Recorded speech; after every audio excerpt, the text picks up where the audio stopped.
I had spent every dollar I had buying a 140-acre horse ranch in Montana, keeping the final promise I made to my late wife. But during the housewarming dinner, my daughter suddenly appeared and asked, "Did you put the ranch into a trust, or is it still only under your name?" 3 weeks later, my son-in-law arrived with a stack of legal papers, and his mother took me to a doctor who claimed I was no longer mentally fit to manage my own assets. They thought I was just a lonely old man slowly losing his memory. They were wrong. Take a moment with me. Before we continue, drop a quick comment and tell me what's happening outside your window. Right now, sunny, rainy, snowing, or something else. I read everyone, and they truly matter. Quick note. Some details in this story have been adjusted for storytelling and reflection. What matters most is the lesson it carries. The Montana wind carried my late wife's voice through the wooden fence as I touched the rusted gate latch, for the first time since buying the place. 18 months after burying Helen, I was finally keeping the promise. The gravel crunched under my boots as I walked the long driveway toward the barn. September fog hung thin over the 140 acres, softening the edges of the mountains beyond. This ranch had cost me everything I'd saved from 30 years as a dispute attorney, but Helen had circled the listing in red ink 3 weeks before the cancer took her. "Vernon," she'd whispered from the hospital bed, her hand barely strong enough to hold the pen, "promise me you'll buy it. Make something beautiful there." I'd promised. I always kept my promises to Helen. The barn rose ahead, weathered wood still solid after 76 years. A tarnished plaque near the door read, "Established 1948. I ran my hand along the frame, feeling decades of Montana winters in every groove, and heard hoofbeats inside. "Keys to the barn, Mr. Whitaker. The stallion's waiting." Clayton Mercer stood in the doorway, a lean 43-year-old ranch manager with sun-weathered skin and the quiet efficiency of someone who'd spent 20 years as a rodeo livestock supervisor. He held out a ring of brass keys without ceremony. "Appreciate it," I said, taking them. The metal was still warm from his palm. "Property's in good shape," Clayton said. "Previous owner kept the fence's tight water system updated last spring. Stallion's the crown jewel champion breeding stock, worth close to $450,000 on his own." I stepped into the barn. The smell hit me exactly like Helen said it would hay and history and second chances. The stallion stood in the center stall, a massive bay with a white blaze down his face. His dark eyes tracked my movement with intelligence that made my breath catch. "He knows you're the one who saved him." Kurt Dalton, a 38-year-old equine trainer with calloused hands and the focused intensity of someone who understood horses better than people, ran his hand along the stallion's neck. "Previous owner was going to sell him for slaughter to cover debts. You buying this place kept him alive." I approached slowly, let the stallion smell my hand. His breath was warm against my palm. "I'm here, Helen, just like we planned." The stallion nickered a low sound of recognition. Kurt smiled. "He'll do right by you," Kurt said. "Long as you do right by him."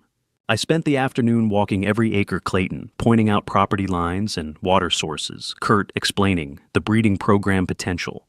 By the time the sun started dropping behind the western ridge, I felt something I hadn't felt since Helen died, like I belonged somewhere again. That evening, headlights swept across the ranch house windows. I hadn't expected visitors. The property was 30 minutes outside Livingston, another 40 from Bozeman. But the rental car pulled up to the porch, and my daughter stepped out with her phone already raised to photograph the house. Roxanne Townsend, 42 years old, with expertly highlighted hair, and the polished appearance of a marketing consultant who rarely landed steady clients, crossed the gravel in heels that had no business on a ranch. "Dad, oh my God, this place is incredible." She hugged me hard, and for a moment, I believed it was real. "Brought the family to see your new spread," she said, stepping back. Behind her, Brent Townsend emerged from the driver's seat, broad-shouldered 44, a failed resort developer with expensive sunglasses and mounting financial desperation hidden behind a salesman's smile. He walked the property line with his eyes like he was already calculating square footage. "Mr. Whitaker, this is something special," Brent said, shaking my hand too long. "Really special. Must have cost a fortune." Most of what I had, I admitted. Their 11-year-old daughter Ivy climbed out last, a quiet girl with her grandmother's serious brown eyes and the wary posture of a child caught between warring adults. She lingered near the fireplace inside, clutching her phone but not using it. Roxanne walked through the house, touching everything, the stone fireplace, the leather furniture, the oak desk, where I'd left the property documents spread out to review. "So, this is all yours now." "This is..." "Dad, this place is incredible." So, is it just in your name, or did you set up some kind of trust? The question came before she asked how I was doing. When did my daughter learn to smile with her mouth, but not her eyes? Just me, I said carefully. Simpler that way. Of course, of course.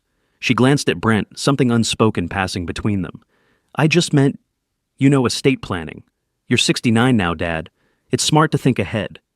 Brent moved toward the desk, casual like he was just admiring the view through the window. Mind if I grab a photo of this sunset? The light's perfect. He raised his phone, but the angle was wrong for the window. The camera pointed down at my desk at the deed, and the property assessment and the breeding contract spread across the surface. Click, click, click.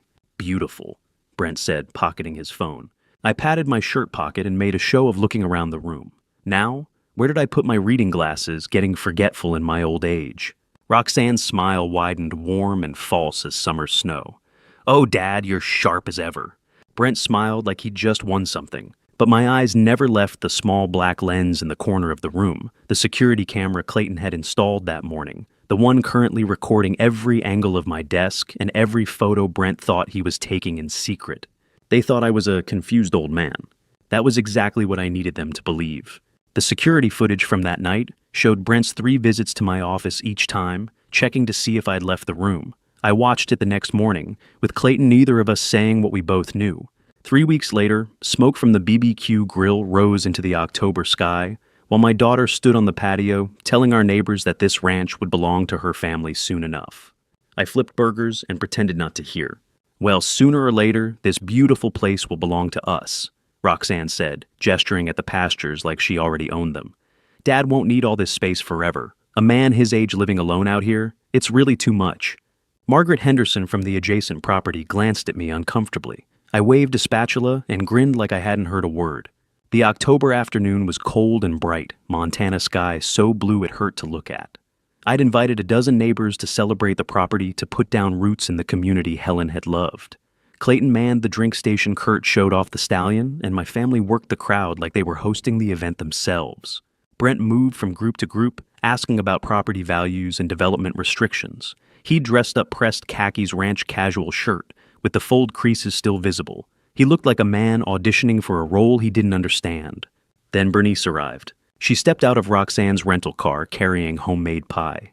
Bernice Caldwell, 68 years old, meticulously dressed with silver hair and a grandmother's warm smile, had spent 40 years as a real estate agent, convincing elderly clients to sell their homes below value. She'd retired wealthy while her clients ended up in nursing homes, wondering where their equity went. "Mr. Vernon's sweetheart," she cooed, kissing my cheek. "What a magnificent property." His mother, Roxanne, whispered to Margaret Henderson loud enough for me to hear. "She's been so helpful with the transition planning." Bernice cut into her pie, serving slices to neighbors while holding court near the patio table. I stayed at the grill watching. The thing about ranch properties, Bernice said, her voice carrying, is they're retirement gold mines if you position yourself right. Smart families get their names on deeds early, before Dad gets too confused to remember what he promised. She looked directly at me when she said it. "Of course Vernon's still sharp," she added. "For now." Roxanne laughed nervously. "Mom, Bernice, you're terrible." "I'm practical, honey." Bernice patted Roxanne's hand. "Men his age, they forget things. Forget promises, forget who really deserves what. You document everything you hear me." Margaret Henderson excused herself, suddenly interested in the horses. How does a father smile and flip burgers while his own daughter auctions off his future to strangers? I plated the brisket, brought it to the serving table, refilled drinks, played the gracious host, while Bernice coached my daughter on how to rob me. Clayton appeared at my elbow as the sun started dropping. "Boss, need to show you something inside." The office looked untouched, but Clayton pointed to the floor safe behind my desk. "Last night, someone tried to open it. I knelt down, saw fresh scratches on the lock mechanism. Amateur work, but determined." "Didn't get in," Clayton said. "But they moved papers on your desk afterward, trying to cover their tracks. Files are in a different order than you left them." I stood slowly. "Install cameras in every room tomorrow, corners hidden. And start a log dates times exactly what's been touched." "Already ordered the equipment," Clayton said. "Arrives Monday." "Good man." He hesitated at the door. "Vernon, you want me to say something to them?" "No," I said quietly. "Let them think they're getting away with it." After he left, I stood listening to the party continue outside. Laughter music from someone's phone, the sound of people enjoying my hospitality while planning my downfall. I walked to Helen's portrait on the wall, the oil painting I'd commissioned the year before she got sick. She looked out at me with that half smile she always wore when she knew something I didn't. Behind the frame was a small compartment built into the wall. Helen had insisted on it, said every ranch office needed secrets. Inside was a sealed envelope, her handwriting on the front. When they start taking, Helen's handwriting on the envelope, the same careful script that used to leave me love notes, now left me a battle plan. I held it up to the desk lamp. She'd written this before she died, left it here knowing I'd need it. Knowing our daughter would come for the ranch before my side of the bed went cold. The question was what instructions she'd left inside. Helen had always been 10 steps ahead of everyone, including me. Whatever was in this envelope, she'd planned for this exact moment, the moment when love stopped being enough, when the only thing left was protecting what we'd built. I slid the envelope into my shirt pocket, sealed side against my heart, and walked back outside to serve pie to the people planning to destroy me. That night I sat with Helen's envelope for a long time. I turned it over and over in my weathered hands, tracing the familiar curves of her elegant handwriting on the front, when they start taking. I wasn't entirely ready to break the seal and open it just yet. However, I understood now with absolute clarity that she had seen this dark day coming long before either of us had the courage to admit it to ourselves. Brent spread the thick legal contract across my wooden kitchen table in November. Each crisp page was meticulously covered in bright yellow sticky notes, flagging exactly where I should sign. There were 17 signatures required in total, 17 distinct strokes of a pen to effectively give my family complete control over everything Helen and I had spent our entire lives building from the ground up. "And this is just to help you out, Dad," Brent said, his voice dripping with practiced superficial warmth. "You really shouldn't have to manage all of this complicated stuff alone at your advanced age. The endless paperwork, the legal decisions, the breeding schedule. We'll handle all the heavy lifting from now on." I squinted hard at the document, deliberately letting my right hand shake with a manufactured tremor as I reached for the pen. Breeding schedule? I didn't know Wait, where did I leave my reading glasses again? Roxanne appeared at my side instantly as if she had been waiting for the cue. "Right here, Dad. Just sign exactly where Brent marked the pages. You trust us, don't you?" The contract was professionally drafted, sharp and clinical. The words "Family Management Agreement" were printed boldly across the top, appointing my children as co-managers to reduce the burden on the primary property owner due to age-related limitations. I read the text slowly, visibly mouthing the words like an old man struggling to comprehend basic English. Page 3 granted them sweeping authority over daily ranch operations. Page 7 covered comprehensive financial management. Page 11, however, was the one that truly mattered. Addendum C, livestock asset monetization and breeding rights authority. The stallion. That was what they were really after. The addendum granted Brent exclusive authority to negotiate lucrative breeding contracts and collect hefty stud fees for all livestock. The Champion Bay generated $40,000 per individual breeding, with multiple contracts signed every single year. Brent would control hundreds of thousands of dollars in annual revenue money I wouldn't even know existed if I were truly as blind as they thought. "What's this specific part about breeding rights?" I asked, tapping the page with a trembling, hesitant finger. "Oh, that's just standard livestock management language," Brent said, quickly brushing it off. "Kurt handles the hands-on horse care, but someone needs to manage the complex business side of things. We just don't want you getting stressed out about tense business negotiations," Roxanne added smoothly, placing a comforting hand on my shoulder. "You just focus on enjoying the ranch, Dad." I picked up the pen, purposely holding it awkwardly, as if my arthritis was flaring up terribly.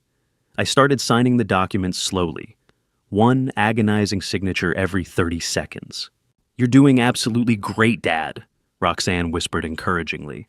I wondered, was this exactly how it felt for other elderly parents, watching their own flesh and blood circle like hungry vultures, completely mistaking physical slowness for mental stupidity. I finally signed the very last page.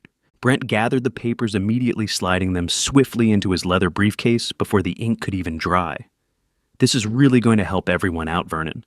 They left the house within 10 minutes of getting what they wanted. Once they were safely gone, I walked back to my office and pulled out the crisp photocopy I'd secretly made while they were both in the bathroom earlier.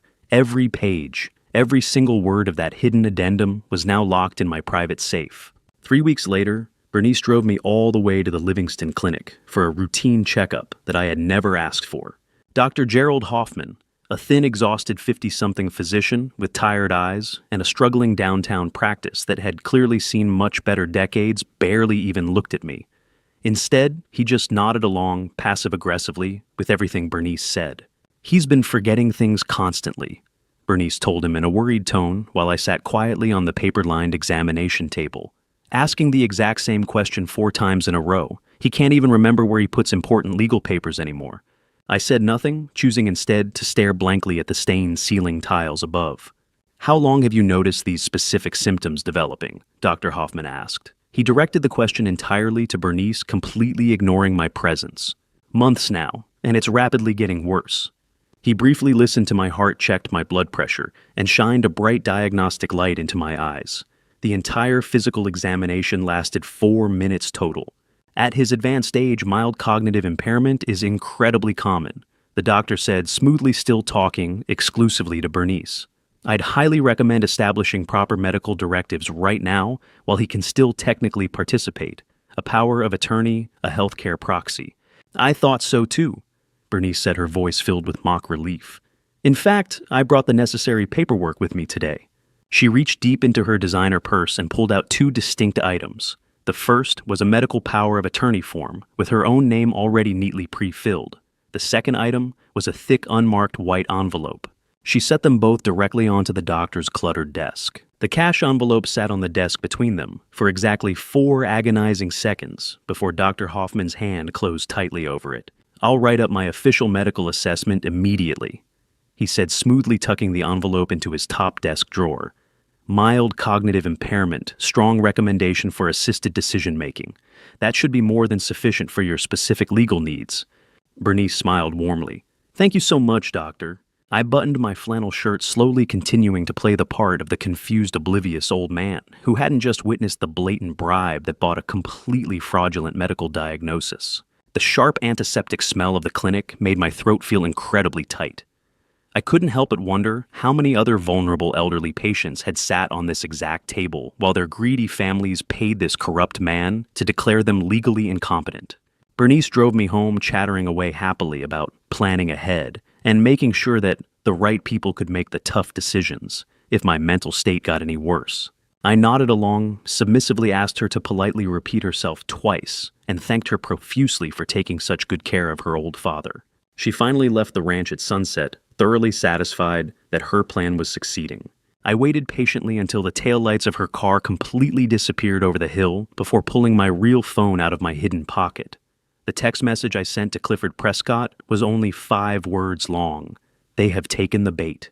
Clifford had been my trusted legal colleague for over 35 years, handling complex ranch disputes all across the state. He knew exactly what the word bait meant in this context, and he knew precisely what kind of legal trap we were carefully building together. His response came back in a matter of seconds. "Documentation successfully received. Keep playing senile. Let them dig their own graves deeper." I stood out on the front porch watching the vast Montana sky slowly turn a deep bruised shade of purple. Helen's hidden letter had given me the necessary framework to see through their greed. Clifford was providing me with the undeniable legal ammunition I needed, and my own ungrateful family was willingly handing me every single piece of evidence required to utterly destroy their ugly conspiracy. They honestly thought they were cleverly stealing my beloved ranch from right out under me. In reality, they were just eagerly building their own prison. Clifford's counter-strategy was beautifully simple. Let them freely commit fraud, document every single misstep, and then use their own mounting crimes to completely void every contract they thought they had stolen from me. The harder they tried to wrest the ranch away, the more damning evidence they unwittingly built against themselves. The land appraiser's white truck suddenly appeared on my property in January, without my permission, driving slow, deliberate circles around the snow-dusted pastures, while Brent walked alongside, eagerly pointing at the fence lines.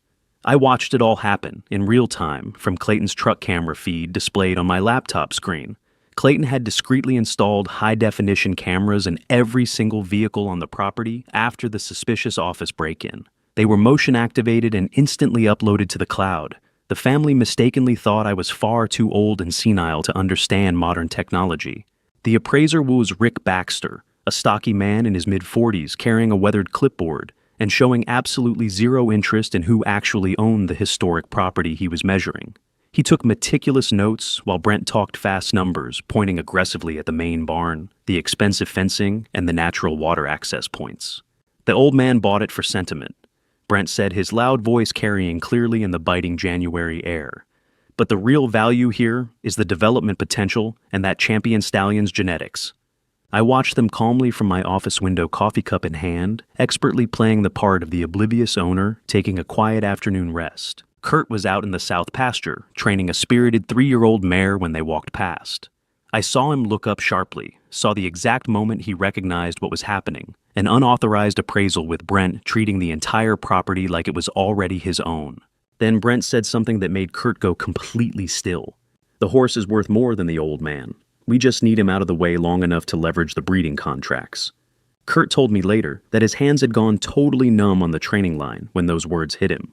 20 minutes after the appraiser's truck finally left, Kurt and Clayton came straight to the house. Both of them looked pale, like they had just witnessed something utterly obscene.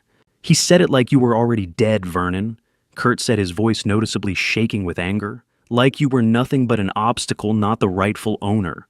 Clayton handed me his phone. He had been recording audio from the truck, capturing the whole conversation. Brent's voice was crystal clear.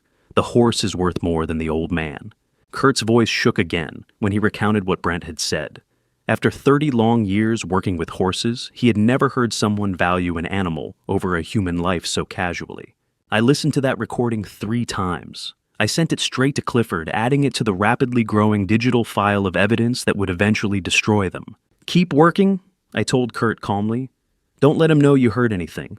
But Vernon, he's actively planning to—" "I know exactly what he's planning," I said quietly, "and he is going to regret every single word." Several months later, in the early summer, I was lying in bed upstairs when I heard hushed voices down in my office below. Low, careful, the distinct sound of people who believed I was fast asleep. I had started going to bed early, playing the part of the exhausted old man who needed 12 hours of sleep.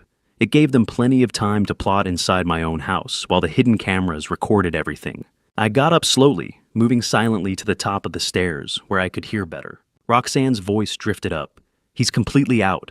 We've got maybe an hour before he wakes up, confused about where he is." A laptop chimed downstairs, a video call connecting. "Mr. Townsend." A voice spoke with a thick international accent I couldn't quite place. "You said you have a champion breeding stallion available for immediate purchase." "That's absolutely correct," Brent said. "The stallion can be relocated within 48 hours once the paperwork is handled. The old man won't even know it's gone until it's already done. And the breeding contracts you mentioned, already pre-sold to 3 separate buyers, deposits collected. You'd be purchasing the horse free and clear, and those other contracts, well, they'll be our problem to deal with, not yours." Fraud, plain and simple. He was taking massive deposits for breeding rights he had already illegally sold to someone else. Bernice's voice joined the conversation. "The nursing home already has a room ready for him. Once we get the medical power of attorney finalized, he'll be settled there by spring, out of the way, properly cared for." "Mom would have wanted us to be taken care of," Roxanne said defensively. "Dad's just being incredibly selfish holding on to all this." I stood at the top of the stairs, listening to my own daughter rewrite history. Helen would have been deeply ashamed of every single word coming out of Roxanne's mouth. Then I heard the soft, distinct creak of a floorboard in the hallway. It was different from the office sounds, much closer. It was Ivy. I stayed completely frozen, didn't move a muscle, didn't even breathe. Through the narrow crack in the stair railing, I could just make out her small shadow in the dim hallway. She had been going to the kitchen for a glass of water. She did that sometimes when she stayed over wandering the house at night, like she couldn't sleep soundly in her parents' presence. She had stopped right outside the office door. The warm light from inside caught her young face. She was 12 years old, with Helen's eyes holding her phone up tight. The screen was lit. A red recording icon was blinking steadily in the corner. Ivy stood frozen in the hallway, an 11-year-old girl watching her mother sell out her grandfather like he was common livestock. "The buyer is ready to wire the deposit immediately," Brent said. "200,000 is earnest money, remaining balance on delivery. The horse will be in Dubai by March." "Perfect," Roxanne said. Ivy's hand trembled. Her thumb moved quickly on the phone screen, stopping the recording, I thought, saving it. Then her face went completely pale. She looked down at the phone, and even from my vantage point on the stairs, I could see the sheer panic in her eyes. The battery icon was flashing bright red, 2% remaining. The The recording had been running for 5 minutes, every word of their conspiracy captured beautifully, but the phone was actively dying in her small hands. If she moved, the old floorboard would creak loudly and they would know she had heard everything. If she didn't move, the phone would die completely and the vital video might not save. 11 years old, stuck between betraying her family and protecting her grandfather. She pressed herself hard against the wall, the phone clutched tightly to her chest, as the screen finally went completely dark in her hands. I had coughed deliberately from the top of the dark stairs that night, breaking the suffocating silence and giving young Ivy the perfect cover she needed to slip away unnoticed into the shadows. Her phone died mere seconds later, but the crucial video had already saved 5 minutes of her own parents cold-bloodedly planning to steal everything we owned, automatically backed up to the cloud before the battery went completely dark. I waited until March to act. That was 5 long months after finding that digital file, and 4 weeks after hearing the recording of Brent saying that the horse was worth more than me. I finally sat down to open Helen's envelope in the quiet study where she used to read by lamplight. The paper was thick and expensive, the distinct kind Helen reserved for important correspondence. Her handwriting covered 3 full pages written in the careful, elegant script I had watched her practice for years before the cancer made her hands shake too much to hold a pen steady. "Vernon, if you're reading this, it means they've started circling." The letter began. I saw it clearly in Roxanne's eyes at Christmas. She was already calculating exactly what we were worth dead. I had to stop reading right there. I set the paper down on the desk, forcing myself to breathe through the sudden hot surge of rage. She had known. 6 months before her official cancer diagnosis, Helen had watched our daughter look at us like assets to be liquidated, and she had known.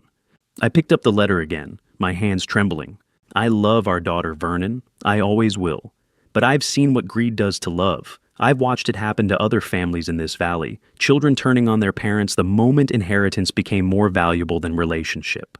I won't let that happen to you. I won't let them turn what we built into blood money. The very next paragraph made my hands go completely still. The ranch belongs to the Whitaker Conservation Trust now. Clifford has all the documents we established it last April before I got sick. The property, the stallion, everything, it's fully protected. They can't sell it, mortgage it, develop it, or touch that horse's breeding rights without triggering the forfeiture clause. If anyone tries to commercialize or liquidate the trust assets, they automatically lose all inheritance rights and total control transfers to the Montana Wildlife Heritage Foundation. My coffee had gone cold. I read that single paragraph 3 times, my mind racing. Helen had built a legal fortress around everything we owned, and I had never even known it existed. "You're probably wondering why I didn't tell you," the letter continued. "Because I know you, Vernon Whitaker. You would have confronted Roxanne, immediately tried to fix what was already broken. You would have given her endless chances to prove me wrong, but some things can't be fixed with love, they can only be protected from. Let them show you who they really are, then decide what mercy looks like." The last page contained precise instructions, Clifford's private contact information, specific triggers. For the forfeiture clause and emergency protocols, if they tried to have me declared incompetent or institutionalized. Don't let anyone turn peace into an asset. This land is for healing, not profit. Keep it wild, keep it free, and when I'm gone, when this is all over, make it mean something bigger than any of us. She had signed it, "Your Helen," with a small heart drawn in the curve of the H. Helen's handwriting blurred through my sudden tears. She had died protecting me from the very people I used to tuck into bed at night. I sat in that study until the sun came up, reading her words over and over, understanding that my wife had been 10 steps ahead of everyone, including me, right up until her last breath. 3 weeks later, I met Clifford at the Mountain View Diner on the edge of Livingston. We sat in a corner booth, the vinyl seats worn smooth by decades of local ranchers and attorneys hammering out deals over coffee and pie. Clifford Prescott, a silver-haired 61-year-old estate attorney with wire-rimmed glasses and 4 decades of trust law experience, reviewed the documents across the table with surgical precision. He had been my colleague when I practiced dispute law, had become a close friend over the years, and now apparently had been Helen's co-conspirator in protecting me from my own family. "She came to my office 14 months ago," Clifford said, tapping Helen's signature on the trust documents. "Walked in without an appointment, told me she needed to make something bulletproof. Said she'd watched Roxanne circle your savings like a hawk, watching a field mouse, and she wasn't going to leave you vulnerable." "I never knew," I said softly. "She made me promise not to tell you unless they made a definitive move. Said you'd try to fix it if you knew." He smiled sadly. She knew you well. The waitress refilled our coffee. I waited until she walked away before pulling out my phone, showing Clifford the recordings. Brent's voice, "The horse is worth more than the old man." The video call about selling the stallion to Dubai. Dr. Hoffman taking the cash bribe from Bernice. Clifford listened to each one twice, making sharp notes in the margins of his legal pad. "Yes, Helen built you a legal fortress," he said, finally looking up. "Now we need them to attack it on the record. A fake buyer makes them show their cards in writing. You want me to dangle the stallion like bait and watch them try to sell what they don't own? It plest symbols." Exactly. Clifford spread the legal documents across the diner table like a general positioning troops before a major battle. We create a buyer persona, an overseas investor, deep pockets, intensely interested in champion bloodlines. Someone who makes Brent think he can close a 7-figure deal and disappear before anyone realizes the trust restrictions exist. And when he tries to sell, he'll need to sign contracts, send emails, transfer legal documents. Every communication creates ironclad evidence. Wire fraud, elder exploitation, breach of fiduciary duty. We get it all in writing before we pull the trigger. I sip my coffee bitter and strong. They think I'm too senile to notice them stealing my life. Good, Clifford said. Arrogance makes people sloppy, and Brent is desperate enough to be very, very reckless. The plan was elegant, dangerous. It was exactly what Helen would have approved of. Clifford closed the file folder and looked at me over his glasses. They will hand us the noose themselves, Vernon. All we have to do is give them enough rope. I thought about Brent's arrogant voice in that cold January pasture, about Bernice bribing that corrupt doctor, about my own daughter planning which room to put me in at the nursing home. It was time to let them think they were winning. Over the next few weeks, Clifford worked meticulously to set the trap. He established a digital footprint for our fictional buyer, Al Maktoum Equine Holdings, complete with a professional website, a London-based intermediary, and a bank verification pathway that looked utterly legitimate to anyone blinded by greed. We leaked the information subtly, ensuring it crossed Brent's path through an associate in the breeding circuits. Like a starving fish to a glittering lure, Brent bit down hard. Within 48 hours, Clayton's office cameras caught Brent frantically downloading the stallion's pedigree charts and forging my signature on a letter of intent. He didn't even hesitate. By mid-April, the digital paper trail was becoming a mountain. Brent had exchanged dozens of emails with our fake intermediary, explicitly stating that he possessed sole power of attorney and absolute liquidation authority over all assets of the Whitaker estate. He even went so far as to scan and email the fraudulent medical assessment provided by Dr. Hoffman using the bribe-bought diagnosis to prove I was mentally unfit to block the sale. Every single email, every forged signature, and every electronic wire instruction was routed directly into Clifford's secure servers. They were building a federal case against themselves, page by page, document by document. Meanwhile, I continued my performance at home. I let my hands shake when Bernice brought over my meals. I stared blankly at the wall when Roxanne talked about downsizing to a more comfortable managed living space. I even intentionally mislaid my wallet, letting them find it in the refrigerator, so they could exchange satisfied knowing glances behind my back. They thought they were masterminds operating in the shadows of an old man's fading mind. They had no idea that the old man was counting every step they took toward their own ruin. The climax arrived on a rainy Tuesday morning in late May. A sleek black town car pulled down the long gravel driveway of the ranch, carrying the London representative of the buyer, actually a retired federal investigator hired by Clifford. Brent and Roxanne were already waiting on the porch, dressed in their finest business attire, smiling like they had just conquered the world. They brought the final sale agreement into the dining room, the very room where Helen used to host Sunday dinners. They didn't even bother to invite me to the table, initially leaving me to sit in my armchair by the window, supposedly lost in a senile fog. The wire transfer for the initial $500,000 is ready to clear, the representative announced, his voice echoing in the quiet house.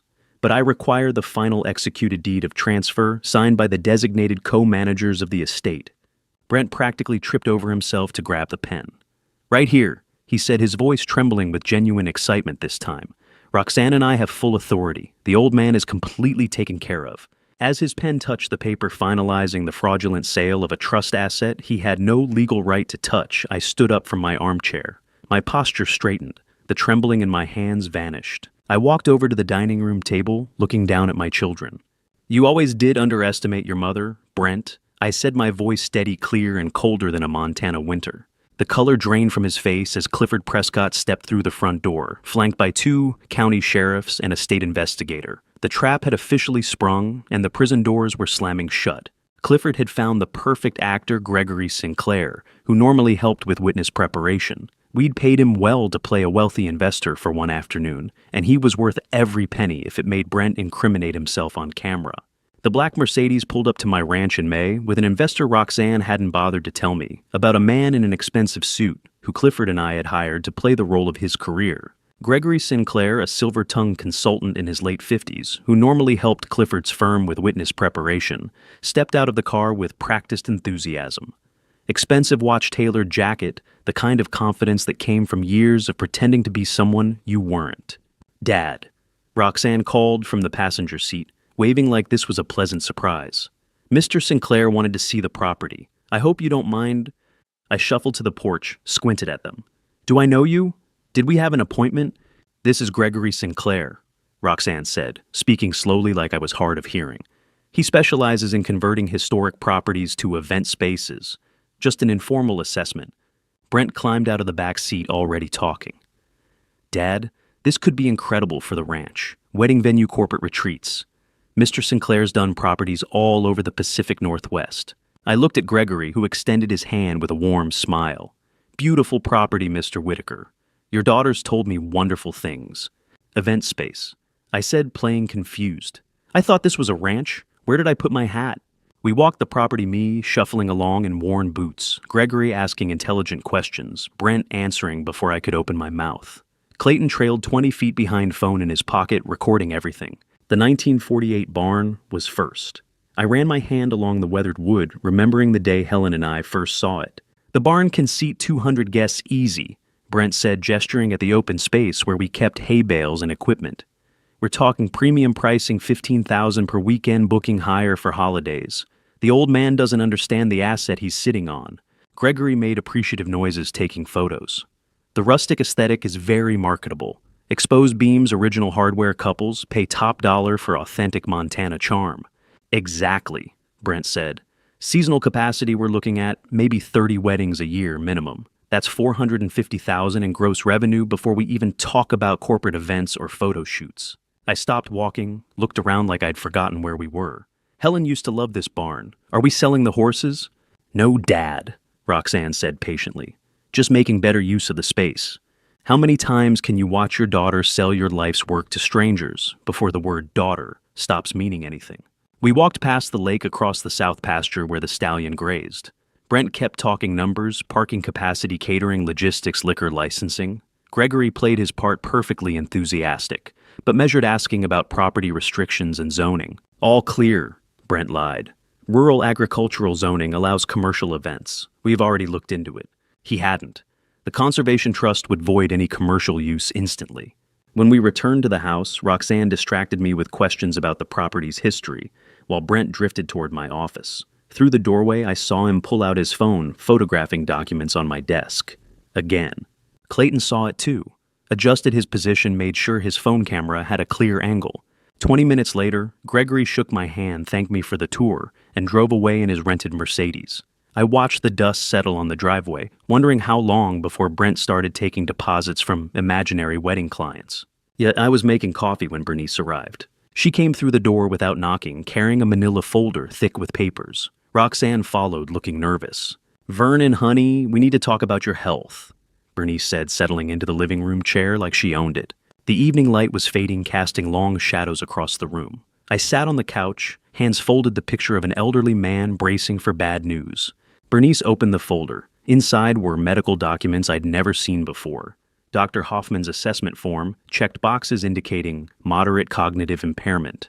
Screening tests I supposedly failed. Recommendations for immediate establishment of medical decision-making support. "Dr. Hoffman says you need someone to help manage your medical decisions," Bernice said, her voice warm as poisoned honey. "Just sign here, and Roxanne and I will make sure you're taken care of."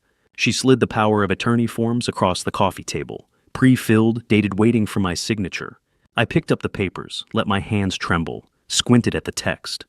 "What day is it? Did we already have this conversation? I can't remember." "It's Tuesday, Dad," Roxanne said. "We're just trying to help." Dr. Hoffman mentioned you've been forgetting to take your medications, Bernice added. And last week you asked Clayton the same question 3 times about the fence repairs. Lies. All of it. But documented lies, official-looking lies, the kind that convince judges to strip people of their autonomy. I set the papers down, looked at Bernice with unfocused eyes, my whole body, the picture of an old man slipping away.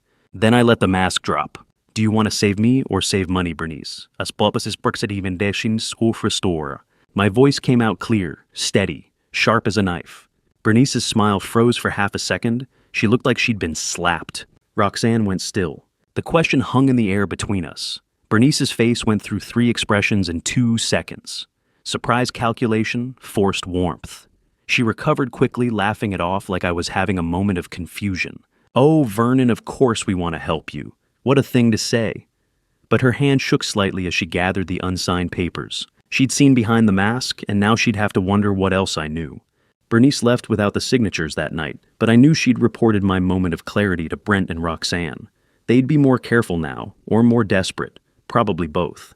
2 weeks after I challenged Bernice, my 11-year-old granddaughter stood frozen in the upstairs hallway at midnight, phone in hand, accidentally recording her mother and grandmother planning my destruction. I didn't know about it until the next morning. Ivy came to the barn where I was checking on the stallion, her face, pale, eyes red, like she'd been crying all night. She held out her phone without a word. The video was 5 minutes and 38 seconds, her shaking hand, the cracked office door, every word of their plan captured before the battery died. I didn't need to watch it twice to know what it meant. The video shook slightly, Ivy's hand trembling. I could see the battery icon in the corner, 2%. 5 minutes and 30 seconds of my family planning to erase me. I was getting water, Ivy whispered, watching my face. I didn't mean to record it. My phone was just... It was already on from texting my friend, and when I heard your name, I froze. I pulled her into a hug. She was 11 years old, and she'd just watched her mother choose money over her own father.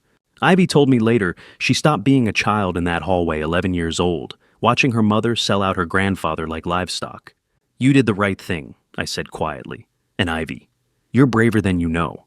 She nodded against my chest, and I felt her shoulders shake with silent sobs. I sent the video to Clifford within the hour, added it to the growing file of evidence that would destroy them. 4 days later, Brent's truck pulled into my driveway with a white van following behind. I was on the porch drinking coffee when they started unloading equipment, lighting stands, photography backdrops, decorative arches made of white painted wood and fake flowers. Brent walked up with his salesman's smile firmly in place. Morning, Vernon. Just doing some test shots for the venue portfolio. Won't take more than an hour. I set down my coffee cup. What venue? The wedding venue we discussed with Mr. Sinclair. Brent said, gesturing at the barn. We need professional photos to show investors. Just photography. We're not actually running an event. 2 people climbed out of the van. One was a woman in her 30s carrying camera equipment. Stephanie Fletcher, a tired-looking event photographer who clearly just wanted to finish the job and get paid. The other was her assistant hauling light stands toward the barn. I watched them work for exactly 30 seconds. Then I walked across the yard and stood directly in front of the barn doors. Yes, pack it up, I said. All of you, leave. Brent laughed like I'd made a joke. Vernon, it's just test shots. We're not... And this is my property. I said, my voice level and clear. And I'm telling you to leave. All of you. Now. The photographer stopped mid-setup, looking between us. Dad, you're being unreasonable, Brent said, the smile fading. We're family. We're trying to help. No. The word felt like I'd fired a gun. The yard went silent and everything changed. Brent's face went through several expressions. Confusion, anger, calculation. He stepped closer, voice dropping to something meant just for me. You'll regret this, old man. You have no idea what you just did. I didn't move, didn't blink. Clayton appeared from inside the barn, phone in his hand, held at waist level, recording. Brent saw it, went pale. The rage in his eyes flickered to something like fear. He turned to the photographer. Pack up, we're done here. Stephanie Fletcher didn't need to be told twice. She and her assistant loaded equipment back into the van in under 3 minutes, neither of them making eye contact with anyone. Brent's face was 6 inches from mine, close enough to see the rage burning through the salesman mask. You'll regret this, old man. You have no idea what you just did. Clayton stepped forward from the barn phone, visible in his hand, recording everything. Brent saw it, went pale, then turned and walked to his truck without another word. I watched the van and truck drive away, dust settling on the gravel. Clayton came to stand beside me. "That went well," he said dryly. "They'd stop pretending," I said. "So did I." "You think he'll back off?" "No," I said, watching the dust cloud disappear down the highway. "I think he'll escalate, which is exactly what we need." Clayton nodded, already uploading the video to Clifford's secure server. The masks were off now. No more pretending this was about family or help or love. It was about money. It had always been about money. And I was done playing the confused old man who didn't see it coming. Brent's retaliation came faster than I expected. 3 days. That's all it took for him to lawyer up and come back swinging. The certified letter arrived at the Livingston post office 3 days after I threw Brent off my property, 6 pages of legal threats demanding I surrender management rights due to my documented cognitive decline and unsafe decision-making. I called Clifford from the post office parking lot. He told me to wait there. He'd be in town in 20 minutes. 18 minutes later, he pulled up in his truck and I climbed into the passenger seat, the certified letter still in its envelope. "They're threatening guardianship proceedings," I said, handing it to him. "They want me declared incompetent." Clifford opened the envelope, carefully unfolded the pages, and started reading. I watched his face, waiting for concern, alarm, something. Instead, he smiled. "This is from Marcus Brennan," Clifford said, reading the letterhead. "Cut-rate estate attorney out of Bozeman. Bernice probably found him on Google. He does will kits and basic trusts, has no business handling guardianship cases." He kept reading, and his smile grew wider. "Vernon, this letter is a gift. A gift they're trying to take away my rights. They just put their conspiracy in writing on official letterhead with specific demands." He pointed to a paragraph halfway down page 2. "Look, it references Dr. Hoffman's assessment as evidence of cognitive impairment. There had been a second opinion, too, a neurologist named Ashford who Bernice had brought in quietly the previous spring, whose signature appeared on supplemental paperwork, claiming I'd failed memory screening. 2 doctors. 1 conspiracy. It demands you surrender temporary management authority pending full medical evaluation. It specifically mentions your refusal to sign the breeding rights agreement as proof of poor judgment." I read the section he indicated.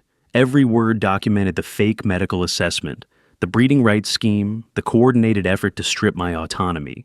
Every threat they made was another strand of rope, and Clifford was weaving them into a noose. "They coordinated this," Clifford said. "Bernice hired the lawyer, gave him Dr. Hoffman's fraudulent documents, and instructed him to make specific threats. That's conspiracy to commit elder abuse in writing, with attorney letterhead making it admissible in court."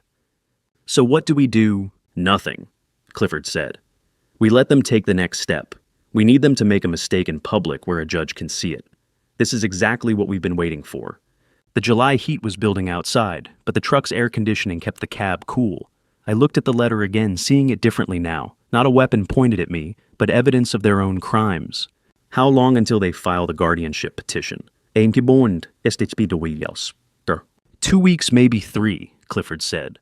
"Brennan will advise them to build a stronger case first. More doctor visits, more documentation of your supposed incompetence, which gives us time to prepare our counterattack."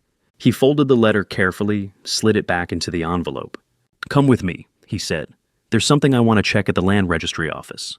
The Park County Land Registry Office was a squat brick building on the edge of town, the kind of government facility that hadn't been updated since 1985. Fluorescent lights hummed overhead, casting harsh shadows across rows of filing cabinets and computer terminals that looked older than ivy.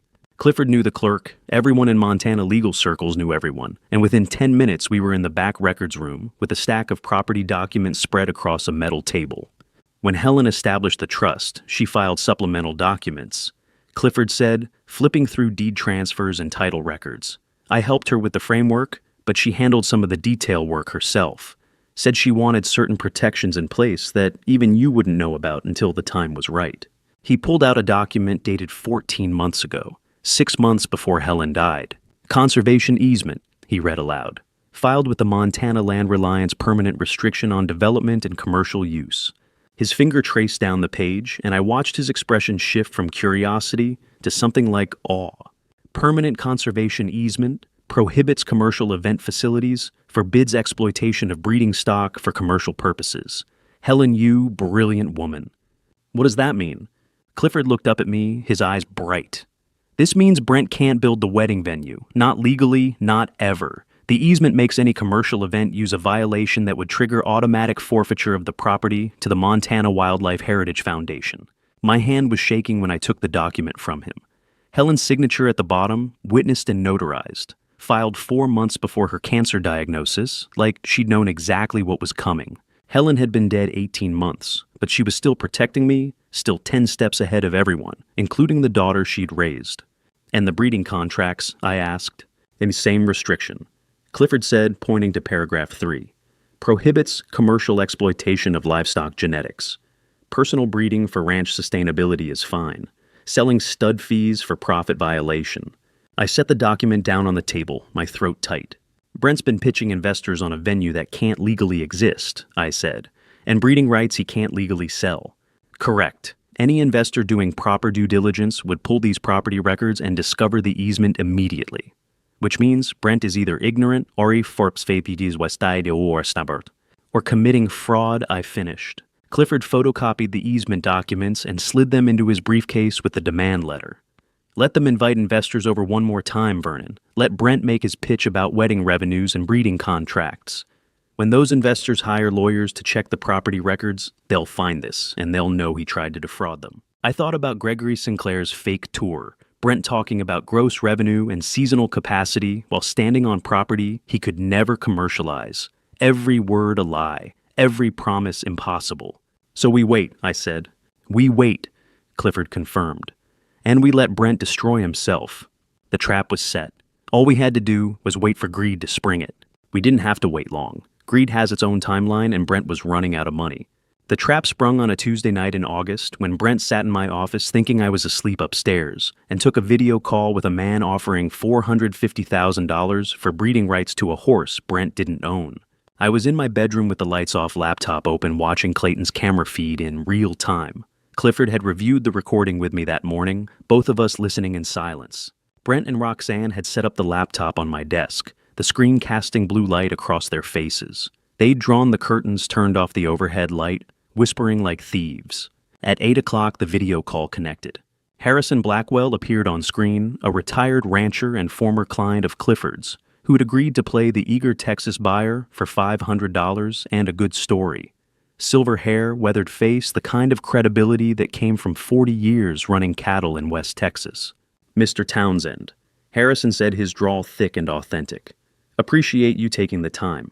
I've done my research on that stallion of yours. Champion bloodlines, proven genetics, exactly what I need for my breeding program. We're excited about the opportunity, Brent said, leaning forward. This horse has generated significant interest from multiple parties. Liar. The only interest had come from our actor. I'll get right to it, Harrison said. I'll wire $450,000 to escrow tomorrow morning. Exclusive breeding rights transfer in 30 days. Standard commercial terms, 30% of future stud fees paid quarterly. You have legal authority to execute this contract. I watched Brent's face on the camera feed. No hesitation, no doubt. Full authority, Brent said smoothly. The old man signed management rights over to us last month. I have complete authorization. I'll text you the escrow account details and timeline right now. Roxanne shifted in her chair. Should we wait until Dad? Yeah, the buyer's ready. Brent cut her off. We close this tonight or we lose it. Roxanne went quiet. Brent pulled out his phone, thumbs flying. I watched the text go out, account numbers, wire transfer instructions, timeline for moving the stallion. 9:47 p.m., time-stamped, permanent. Brent texted the wire transfer details at 9:47 p.m. Proof he believed he had authority to sell my horse, time-stamped and permanent. Perfect, Harrison said. My attorneys will pull the property records tomorrow for due diligence, just making sure there are no liens or restrictions on the livestock assets. Brent nodded enthusiastically, missing the trap completely. All clear, no restrictions whatsoever. Another lie, another piece of evidence. The conservation easement would show up the moment Harrison's fictional attorneys pulled the records. Every promise Brent just made was legally impossible. The call lasted 18 minutes. By the end, Brent had sent 6 text messages, 2 voice recordings detailing transfer logistics, and a follow-up email confirming all the deal terms. Clifford's voice came through my phone after they disconnected. We have him, Vernon. Wire fraud, attempted theft, elder exploitation, all documented with electronic records he can't deny. I watched Brent and Roxanne celebrate in my office, pouring whiskey from my desk drawer, toasting their success. They had no idea they just handed us everything we needed to destroy them. 2 weeks later, I sat in Dr. Hoffman's examination room with Bernice at my side, playing the confused elderly patient one more time. The doctor looked tired, thinner. He kept glancing at his phone on the examination table like he was waiting for bad news. He was. Just a routine follow-up, I said cheerfully, making sure everything's cognitively stable. Dr. Hoffman forced a smile. Yes, how have you been feeling, Mr. Whitaker? Good, although I'm confused about something. I pulled out the medical assessment. When did I take that memory test? You mentioned I thought that was November, but the paperwork says December. The doctor's eyes flicked to the document, then to Bernice. Well, the initial screening was, you came in twice, so the dates... I only came in once, doctor, I said calmly. In December, with Mrs. Caldwell here. I remember it quite clearly. Remember, his face flushed. Yes, of course, the December visit. I must have... The records sometimes get entered incorrectly. And these cognitive screening questions, I continued. It says I completed them on November 18th, but I was in Bozeman that entire day. Clayton drove me to pick up equipment. We have receipts, credit card records, even time-stamped photos. Dr. Hoffman's hand shook as he took the form. There may have been an administrative error, or the test never happened, I said quietly. The room went silent. Dr. Hoffman's phone vibrated on the examination table between us, loud in the quiet. He glanced down, and his face went from pink to gray in 2 seconds. Watching the doctor's face drain of color when his phone buzzed was sweeter than any courtroom victory I'd ever won. I'm sorry, Dr. Hoffman stammered. I need to take this. It's urgent. But I'd already seen the notification. So had Bernice. Montana State Medical Board, complaint number 2025-0847, formally received. Review committee assigned. His hand shook as he picked up the phone, trying to turn the screen away. I'll need to reschedule your appointment. Something urgent has come up. Bernice stood up, her face hard. What complaint? I can't discuss ongoing board investigations, Dr. Hoffman said, backing toward the door. Patient privacy. I'm sorry, I really need to... He left the examination room without finishing the sentence. Bernice turned to me, slowly fear in her eyes, for the first time since I'd met her. What did you do? She asked. I stood up, grabbed my hat from the chair. I got a second opinion, Bernice. From doctors who don't accept cash payments and white envelopes for fraudulent diagnoses. Her face went pale. You recorded everything, I said simply. You should probably find yourself a different doctor for whatever scheme you're planning next. This one's going to be very busy with the medical board for quite a while. I walked out of the clinic, leaving her standing alone in the examination room, with all her carefully forged paperwork suddenly worthless. Bernice called Roxanne the moment I left the clinic. I knew because 2 days later, my daughter showed up with a new strategy, softer, sweeter, more dangerous. My daughter arrived on a September afternoon, carrying her grandmother's pie recipe, and the kind of smile that told me she wanted something, Ivy trailing behind her like a ghost, clutching her phone with both hands. The pie was still warm, wrapped in the same checkered cloth Helen used to use. Apple cinnamon, Helen's specialty. The recipe she'd taught Roxanne when our daughter was 8 years old, and still thought her mother hung the moon. Dad, my skis, Roxanne said, setting the pie on the dining room table like an offering. I wanted to come by, just us, talk without all the tension. Ivy stood in the doorway, not coming in, not leaving. Her face was pale, her hands wrapped around that phone like it was the only solid thing in a collapsing world. Pie looks good, I said, pulling out a chair. Your mother taught you well. Roxanne's smile brightened, encouraged. I know things have been tense. Between you and Brent, the misunderstandings about the ranch plans, all the stress, I just want us to be a family again. She cut 2 slices of pie-poured coffee from the pot I'd made an hour ago, settled into the chair across from me, with a performance of concerned daughter that would have won awards if it weren't so transparently calculated. How have you been feeling? She asked. Really feeling... We've been worried about you out here alone making big decisions without support.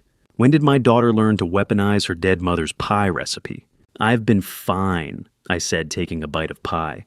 It tasted exactly like Helen's. That made it worse somehow. Managing the ranch keeps me busy. Clayton and Kurt handle most of the heavy work. That's actually what I wanted to talk about. Roxanne reached into her bag, pulled out a folder. Estate planning. I know it's not fun to think about, but you're 69, Dad. We should have things organized, clear. This paperwork is simple. It just protects you and makes sure everything goes smoothly in the future. She slid the folder across the table. I didn't open it immediately. Instead, I looked at Ivy still standing in the doorway, her eyes fixed on the folder like it was a snake coiled to strike. What exactly am I signing? Roxanne walked me through each section. I want to understand. Roxanne's smile tightened slightly. It's just standard estate documents, durable power of attorney healthcare directive property management authorization. Clifford could explain it better, but basically it ensures that if something happens to you, if you get sick, if you need help, the family can step in smoothly without court delays or complications. Clifford's my attorney, I said mildly. Why didn't he prepare these documents? Well, we thought Brent knows an estate attorney who does this kind of work all the time. Marcus Brennan, very experienced. The same attorney who'd sent me the guardianship threat letter, of course. I opened the folder, started reading. The language was dense legal, designed to look routine, but buried in Section 7 was the real purpose: immediate transfer of property management authority to Roxanne and Brent, effective upon my signature. No waiting for incapacity, no medical determination, just my signature and they'd control everything. This gives you authority over the ranch, I said, over the trust Helen established. Only to help, Roxanne said quickly. To make sure bills get paid, decisions get made. You'd still own everything, Dad. We just handle the paperwork. Another lie. The Conservation Trust made their authority meaningless, but they didn't know that yet. I set down the pen, looked at my daughter's face, saw the calculation behind the concern, the impatience behind the smile, saw how much she looked like Bernice in that moment. Same false warmth, same predatory patience. Then I looked at Ivy. The girl was shaking, phone gripped in both hands, eyes moving between her mother and me like she was watching two cars on a collision course. Ivy, I said gently, come sit down, sweetheart. Roxanne's hand moved to stop her. She's fine where she is. Aren't you, honey? Why don't you go wait in the car? No, I said, my voice calm but firm. Ivy, stay. The girl took 3 steps into the room and stopped frozen. Ivy's eyes met mine, and I saw Helen looking back, the same quiet courage, the same refusal to participate in a lie, even when it cost her. Dad just signed the documents, Roxanne said, her voice hardening. This is for your own good. You're not thinking clearly, Dr. Hoffman said. Oh, Dr. Hoffman is under investigation by the medical board, I said quietly. For fraudulent diagnoses. Did Bernice tell you that part? Roxanne went very still. Did she tell you I recorded him accepting cash from her, that Clifford filed a formal complaint, that every piece of paper with his signature is now evidence in a fraud investigation? My daughter's face cycled through emotions too fast to track. Shock, denial, fear. Then something harder: calculation about how to salvage the situation. She turned to Ivy. Go to the car, now. But I stood up, walked around the table, and placed my hand gently on Ivy's shoulder. The girl was trembling so hard, I could feel it through her thin jacket. Is there something you want to say, sweetheart? I asked, my voice soft. My hand rested on Ivy's shoulder, and I could feel her trembling. Roxanne's smile had frozen into something sharp and warning. Ivy has nothing to say, Dad. She's just tired. But Ivy's fingers were still wrapped around that phone, knuckles white. I kept my voice gentle, my eyes only on my granddaughter. Is there something you want to say, sweetheart? Ivy looked at her mother, then at me, then down at the phone in her hands.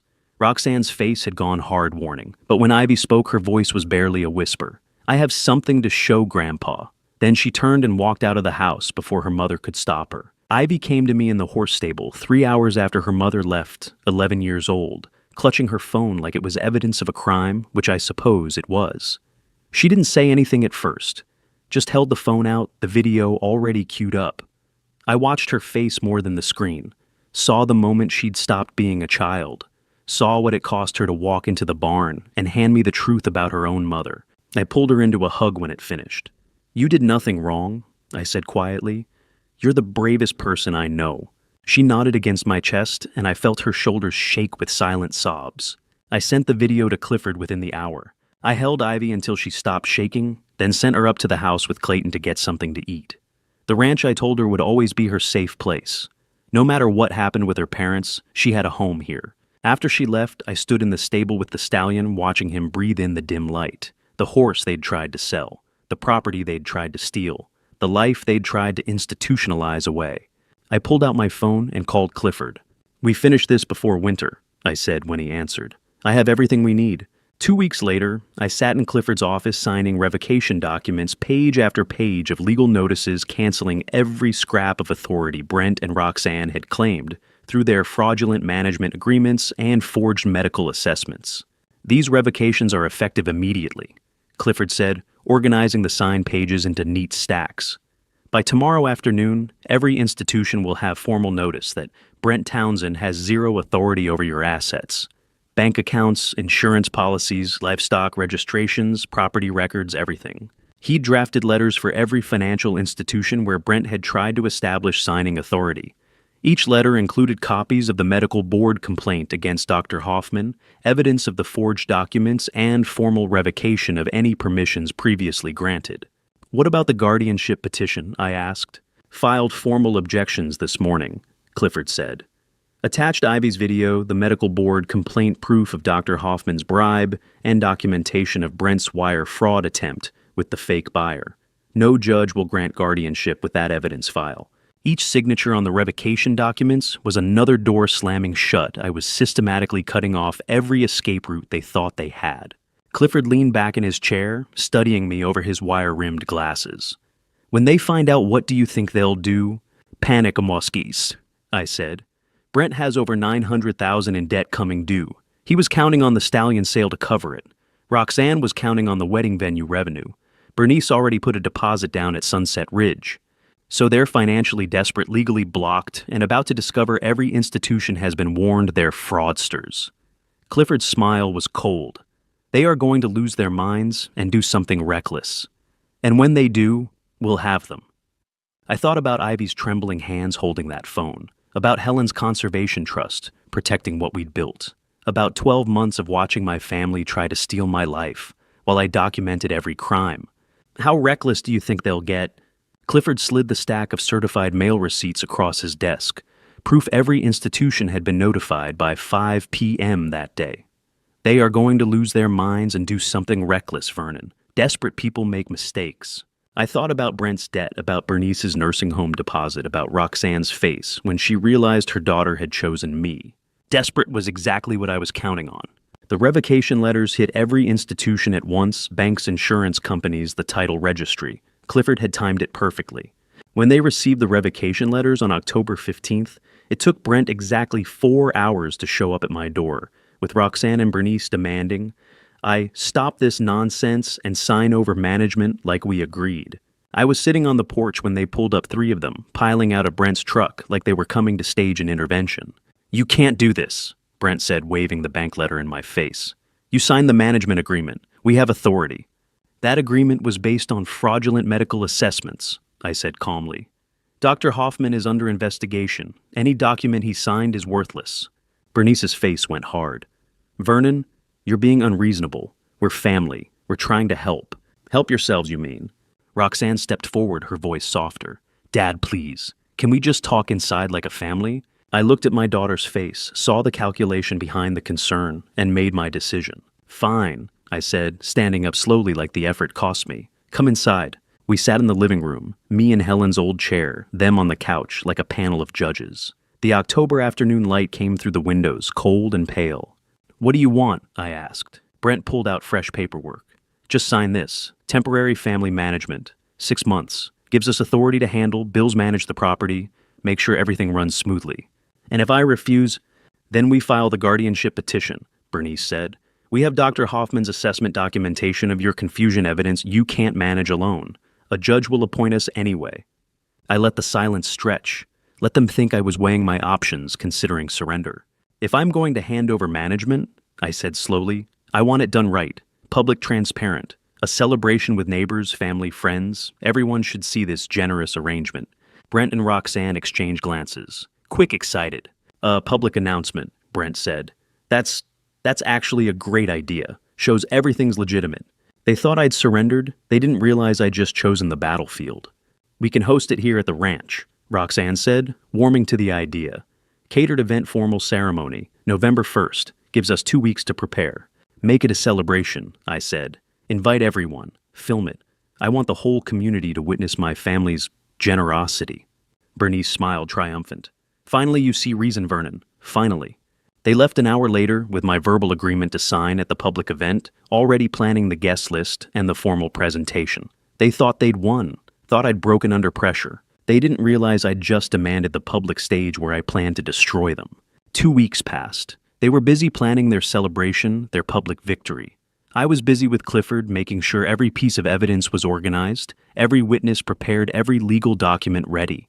Then Brent made his last desperate play. Clayton called me on October 28th. Boss Brent's here with 2 men in suits. Says they're investors looking at development financing. Wants to tour the property. I let them, I said, and call Clifford. Tell him the investors are here. I watched from the barn window as Brent walked the property with 2 middle-aged men in expensive coats pointing at the barn, the pastures gesturing enthusiastically. His last shot at legitimate financing before his debt came due.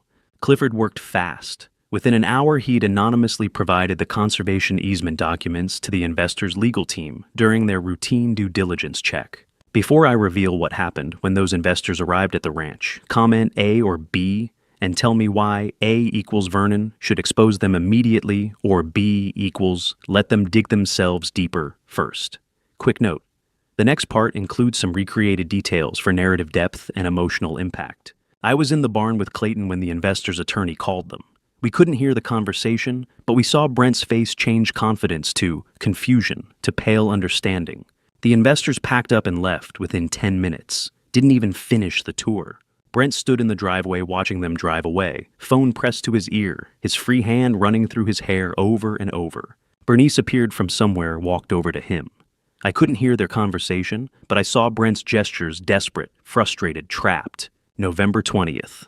3 weeks until Brent's debt came due. 3 weeks until desperation made him commit the crime I needed him to commit. Clayton had positioned himself close enough to hear. He came back to the barn 10 minutes later. What did they say? Oh, I asked. Clayton's face was grim. The investor's attorney told them about the conservation easement, said either Brent lied or didn't do his homework. Either way, the wedding venue scheme violates permanent land restrictions, legally impossible.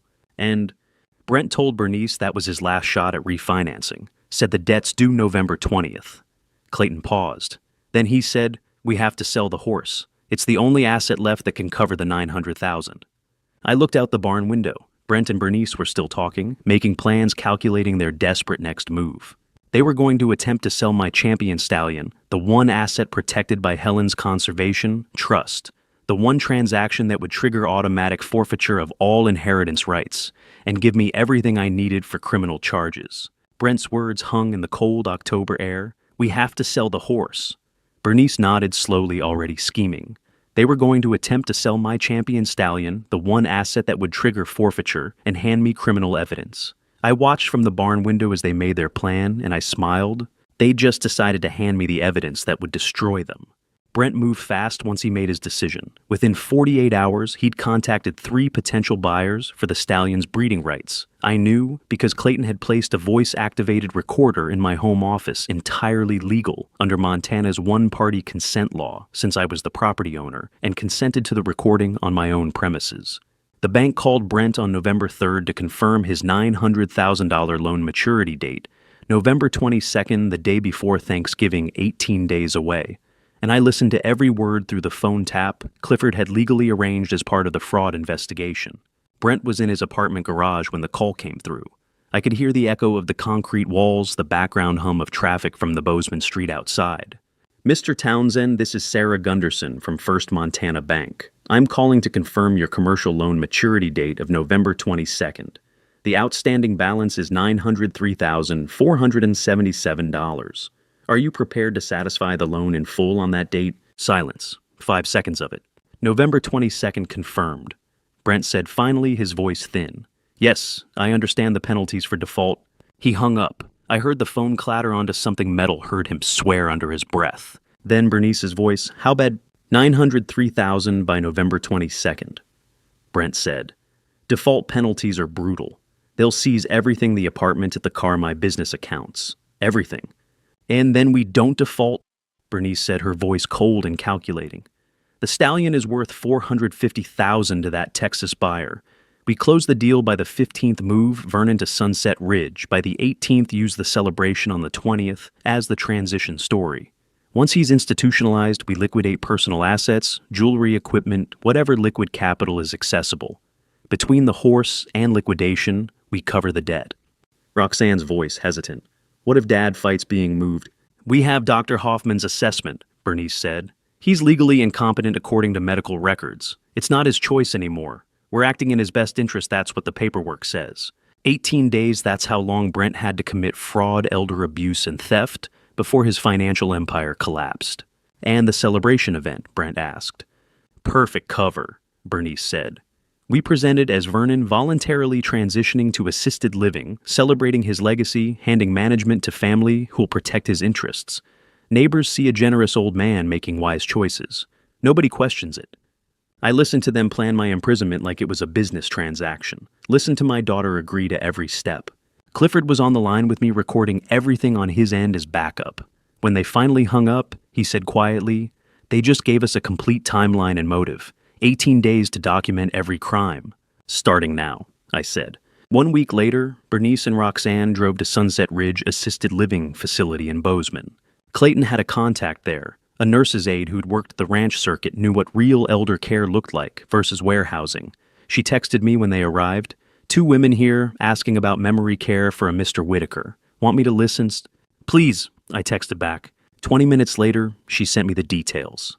Director Ellen Hobbs, a well-meaning administrator in her early 60s who'd run Sunset Ridge for 15 years, had no idea she was being used as an accessory to elder imprisonment. She gave them the full tour private room in the memory care wing, 24-hour supervision, locked doors for resident safety.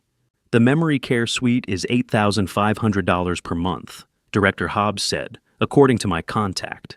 With the medical assessment you've provided, we can admit Mr. Whitaker for respite care starting November 18th. Perfect, Bernice said. We'll bring him that morning. He's confused about needing help, so the transition may require some firmness. We have staff trained in gentle redirection, Director Hobbs assured her. Many residents resist initially, but adjust within a few days. They placed a $5,000 deposit, signed intake paperwork, listed me as having moderate cognitive decline, and requiring 24-hour supervision for safety. Used Dr. Hoffman's fraudulent assessment as medical justification. Scheduled my imprisonment for November 18th, 2 days before the public celebration, where they'd tell everyone I'd chosen this voluntarily. My contacts sent me photos of the paperwork, every lie documented, every signature captured. They were picking out the room where they'd imprison me, and I was picking out the handcuffs they'd wear. I sat in my truck in the ranch driveway looking at those photos on my phone and felt something cold settle in my chest. Not anger anymore, not even hurt, just absolute clarity about what needed to happen. I pulled up my contacts, found the number Clifford had given me weeks ago, and sent a text. "Sheriff Garrison, this is Vernon Whitaker. I need you present on November 20th. The ranch. Official capacity. Evidence of elder exploitation will be presented." Wade Garrison, a 52-year-old county sheriff with steel gray eyes and 25 years of reading people's lies, responded to my text with the professional brevity of someone who'd been expecting this call. "Will attend in official capacity. Recommend recording equipment and witness documentation. This going where I think it's going. Ombot dawangdik em omon dastains." I typed back, "Exactly where you think. Bring everything." His response came through 5 minutes later. "Understood. We'll coordinate with County DA's office. Document everything between now and the 20th. I forwarded the entire text chain to Clifford, then sat in my truck, watching the sun set over the Montana mountains. November 20th was 17 days away. Brent would try to sell the stallion by the 15th 5 days. They'd attempt to force me into Sunset Ridge on the 18th 15 days. And then, on the 20th, in front of neighbors, friends, and the county sheriff, they'd present their fraud as family celebration. The sheriff would be there, the cameras would be rolling, and my family would incriminate themselves in front of the law. 3 days until their deadline, 10 days until their destruction. Wade Garrison confirmed he'd be there in plainclothes recording equipment ready. Clifford had the evidence organized in 3 briefcases. Clayton and Kurt knew their positions. Everything was set for November 20th. 7 days before the gala, I stood at the training arena fence watching a 9-year-old girl who'd lost her mother to cancer brush the champion stallion's mane, the same stallion my family planned to sell in 3 days. And I knew Helen had been right about everything. The girl's name was Emma. She hadn't spoken since her mother died in August. Her father told me she'd stopped smiling, stopped eating properly, wandered through the house like a ghost looking for someone who was never coming back. But when Kurt lifted her up to stand on the fence rail and the stallion walked over, lowering his massive head so she could touch him, something changed in her face. "He's so big," she whispered, first words in 3 months. Her father started crying. There were 5 children that afternoon, ages 7 to 12, all of them carrying the weight of parents lost to cancer. The inaugural session of the Helen Whitaker Memorial Equine Therapy Program, held in the training arena with a hand-carved wooden sign bearing Helen's name. I'd invited their families, a few volunteers, Kurt and Clayton, to help. Small group, quiet ceremony. The kind of thing Helen would have loved, no fuss, just purpose. This ranch will be a place where children who've lost what my grandchildren and I lost can find some peace, I told the gathered parents. It's what Helen wanted, what she planned before she died. A living memorial, a healing space. Kurt worked with Emma and the stallion. Clayton showed 2 boys how to groom the mares. The afternoon sun cast long shadows across the snow-dusted arena, and for the first time in 18 months, I felt like I was doing something Helen would recognize. That little girl smiling at the stallion was everything proof that some things can't be bought, sold, or stolen, no matter how desperate you are. Roxanne and Brent watched from the house. I saw them in the window, Roxanne's phone pressed to her ear, her face pale even from a distance. Later, Clayton told me what he'd overheard when he walked past the open window. "He's turning it into a non-profit," Roxanne said, her voice sharp with panic. "If that gets registered, we can't touch any of it. We have to move the gala up, do this now before he makes the therapy program official." But the gala was already scheduled. November 20th. They couldn't move it without looking suspicious, and they needed the public legitimacy. They were trapped by their own timeline. November 20th arrived cold and clear. The ranch was transformed. Brent had spent thousands on the production massive LED screen mounted behind a wooden stage, professional sound system, white tent with heaters, catered food, decorative lighting strung through the bare November trees. 70 people confirmed, neighbors, local business owners, people from church families from the therapy program trial. It looked like a celebration. It was supposed to look like a celebration. I stood in my bedroom getting dressed, looking at Helen's portrait on the wall. The envelope she'd left me sat on the dresser, sealed, waiting. "They're going to hate me for this," I said to her picture.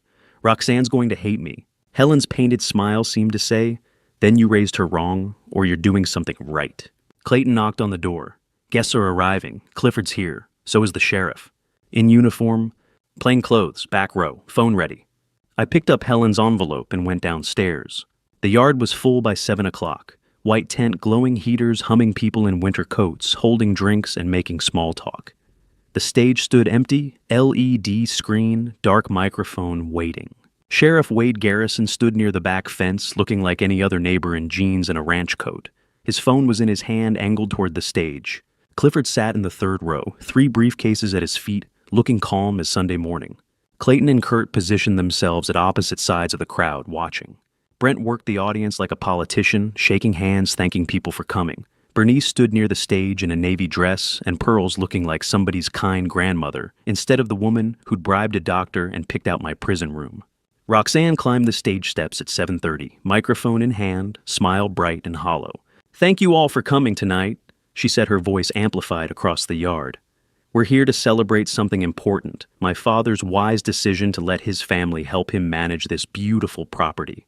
It's been a hard year for all of us, losing my mother, watching Dad struggle with the ranch alone. But tonight, we're announcing a new chapter." The crowd murmured approval. They didn't know. How could they know? "Dad's worked so hard to build this place," Roxanne continued, "and now he's trusting us, his family, to protect what he and Mom created. It's an honor. It's a responsibility we take seriously." She looked at me, standing at the base of the stage. "Dad, come up and say a few words." The crowd went silent, 70 people, 1 microphone, and the truth about to detonate. I climbed the stage steps, slowly feeling every one of my 69 years, Helen's envelope in my hand. Brent stood at the side of the stage, confident. Bernice smiled at me like we were allies. Roxanne handed me the microphone. "Thank you," I said, my voice carrying across the silent yard. "I do have something to say, something important, something my wife Helen left for me to share at exactly this moment." Brent's smile faltered. "What envelope? What is he talking about?" I held it up so everyone could see Helen's handwriting across the front, clear, even in the stage lights, "When they start taking." "I also have an announcement to make," I said into the microphone. Roxanne's smile froze. Wade Garrison's phone camera recorded. Clifford's hand rested on his briefcase, and 70 neighbors waited to hear what I had to say. I opened my mouth to speak, but Roxanne was faster. Before I could say another word, Roxanne took the microphone from my hand, her smile bright and false under the stage lights, and told 70 witnesses that I'd agreed to hand my ranch over to my loving family, and I let her keep talking because I wanted every lie on record. We're so grateful Dad finally understands that family means letting us help manage his legacy. Roxanne said, her voice amplified across the silent yard. This beautiful property deserves professional development, the kind of vision that honors what Mom and Dad built while securing its future. The crowd nodded, neighbors smiled. They didn't know yet. Brent stepped forward onto the stage, unable to resist the spotlight, and I watched him seal his own fate. This ranch has incredible untapped potential, Brent said, taking the microphone from Roxanne. The wedding venue alone generates $400,000 annually with proper management. The champion stallion's breeding rights properly commercialized add another $300,000 in revenue. Vernon's been sitting on a gold mine, and now we can finally unlock that value while ensuring he's comfortable and cared for. He said it like he already owned it, said it with numbers and projections and the casual confidence of a man who thought he'd won. Brent said $400,000 annually, like he already owned it, and I watched 70 faces turn from congratulation to suspicion in real time. The crowd's energy shifted, smiles fading, whispers starting. Margaret Henderson from the adjacent property leaned toward her husband, frowning. Of course, Dad's well-being comes first, Roxanne added, quickly sensing the mood change. We've arranged excellent care at Sunset Ridge, where he'll have professional medical supervision. Thank you both for that illuminating presentation, I said, reclaiming the microphone from Brent's hand. My voice was calm, steady. Now I'd like to share what my late wife Helen left for me to show you all tonight. Roxanne's smile froze. Brent's confident posture cracked. I looked at Clayton standing by the equipment station at the side of the stage, gave him the signal. The massive LED screen behind me flickered to life. The crowd gasped as Ivy's video filled the screen, nighttime hallway footage, the shaky phone camera perspective of an 11-year-old girl hiding in the shadows. The date stamp in the corner, June 15th, 2025. 5 months ago. The office door cracked open, light spilling out. Voices clear in the midnight quiet. Brent's voice from the video. The buyer wires $400,000 next week. That's for the stallion plus breeding rights. Vernon will be at Sunset Ridge before he knows the horse is gone. The crowd went completely still. Bernice's voice on the screen. Dr. Hoffman's assessment gives us medical power of attorney. Once Vernon's in the facility, we can sell everything without his signature. Roxanne's voice hesitant. What if he fights it? What if he... Bernice cutting her off. He's a confused old man. No one will listen to him. My granddaughter's video, her scared, shaking phone camera, capturing her own mother's betrayal, was the weapon that saved us both. On stage, Roxanne had gone white. Brent stood frozen, staring at the screen, like he was watching his life end in real time. Bernice realized what was happening first. She moved fast for a 68-year-old woman, lunging toward the equipment station, where Clayton controlled the playback. "Turn that off!" she shouted, her grandmother warmth evaporating into raw panic. "Turn it off right now. This is private. This is illegally recorded." Sheriff Wade Garrison stepped into her path, his body language shifting from neighbor to law enforcement in one smooth movement. Hand raised wrist, voice calm but absolute. "Ma'am, I need you to step back," Wade said. "This is evidence in an ongoing investigation. Do not touch that equipment." Bernice stopped like she'd hit a wall. The video kept playing. Brent's voice on screen. "The debt's due, November 22nd. We liquidate the horse, move Vernon to the facility. By the 18th, use the celebration on the 20th as the transition story. Nobody questions it if we control the narrative." Bernice's voice. "The nursing home deposit's already placed, $5,000. Room 17 in the memory care wing. I picked it myself. Locked doors, no visitors without family approval." Someone in the crowd made a small, horrified sound. The video showed the battery icon dropping to 2%. Ivy's finger hovering over the stop button. The timestamp, 11:47 p.m. June 15th. 5 minutes and 38 seconds of conspiracy captured by a terrified child. Then the screen went dark. The silence that followed was absolute. I stood center stage looking at 70 faces I'd known for years. Neighbors who'd come to Helen's funeral, friends who'd brought casseroles and condolences, parents from the therapy program. People who knew me, knew Helen, knew what kind of family we'd tried to build. And I looked at my daughter. Roxanne's face had crumpled not with remorse, but with the realization that she'd been caught.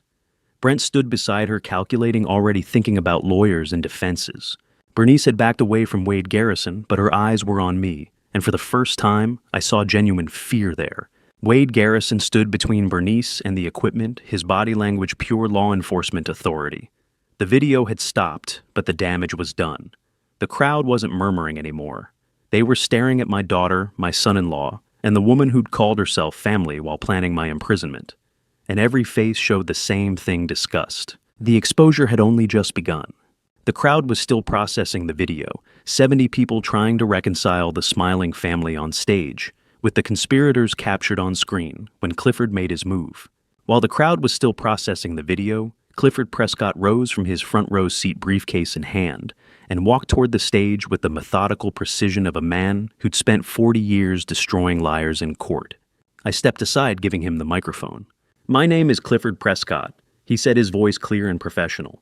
"I've been Vernon Whitaker's attorney for 35 years. I'm also the executor of the Helen Whitaker Memorial Trust. What you've just witnessed on that screen is part of an ongoing elder exploitation investigation." He opened his briefcase on the small table beside the podium. "Dr. Gerald Hoffman of Livingston Family Medicine has been suspended by the Montana State Medical Board, pending investigation into falsified cognitive assessments and acceptance of bribes to provide fraudulent diagnoses." Bernice made a small sound, half gasp, half denial. Clifford pulled out a document, held it up, so the front rows could see the official letterhead.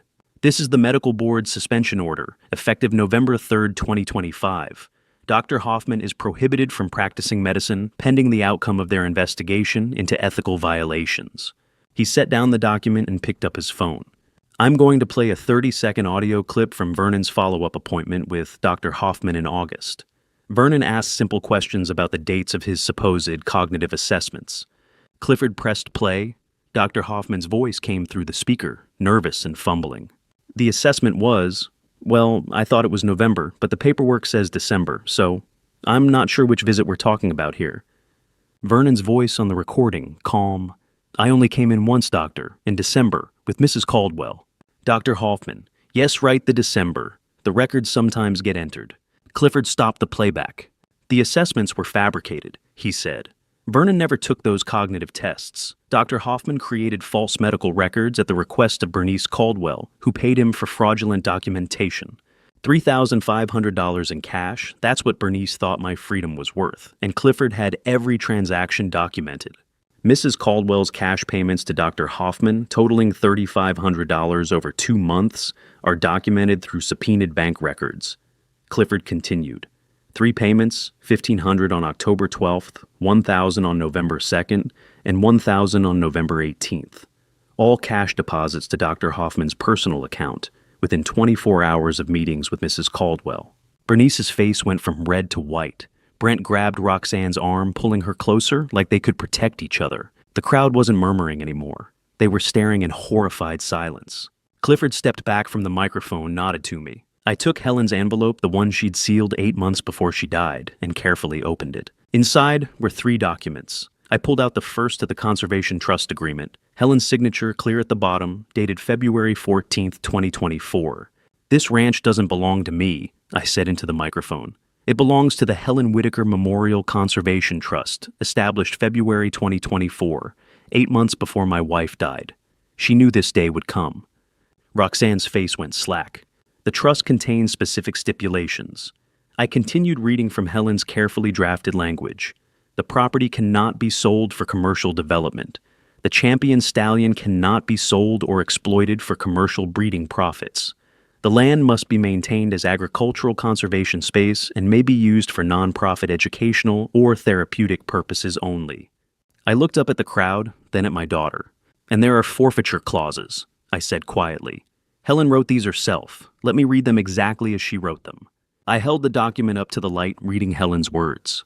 "Any beneficiary who attempts unauthorized sale of trust assets, files false medical claims to seize control of the trust, or seeks to institutionalize the trustee through deception, fraud, or abuse of medical authority, shall immediately and permanently forfeit all inheritance rights, claims, and benefits under this trust."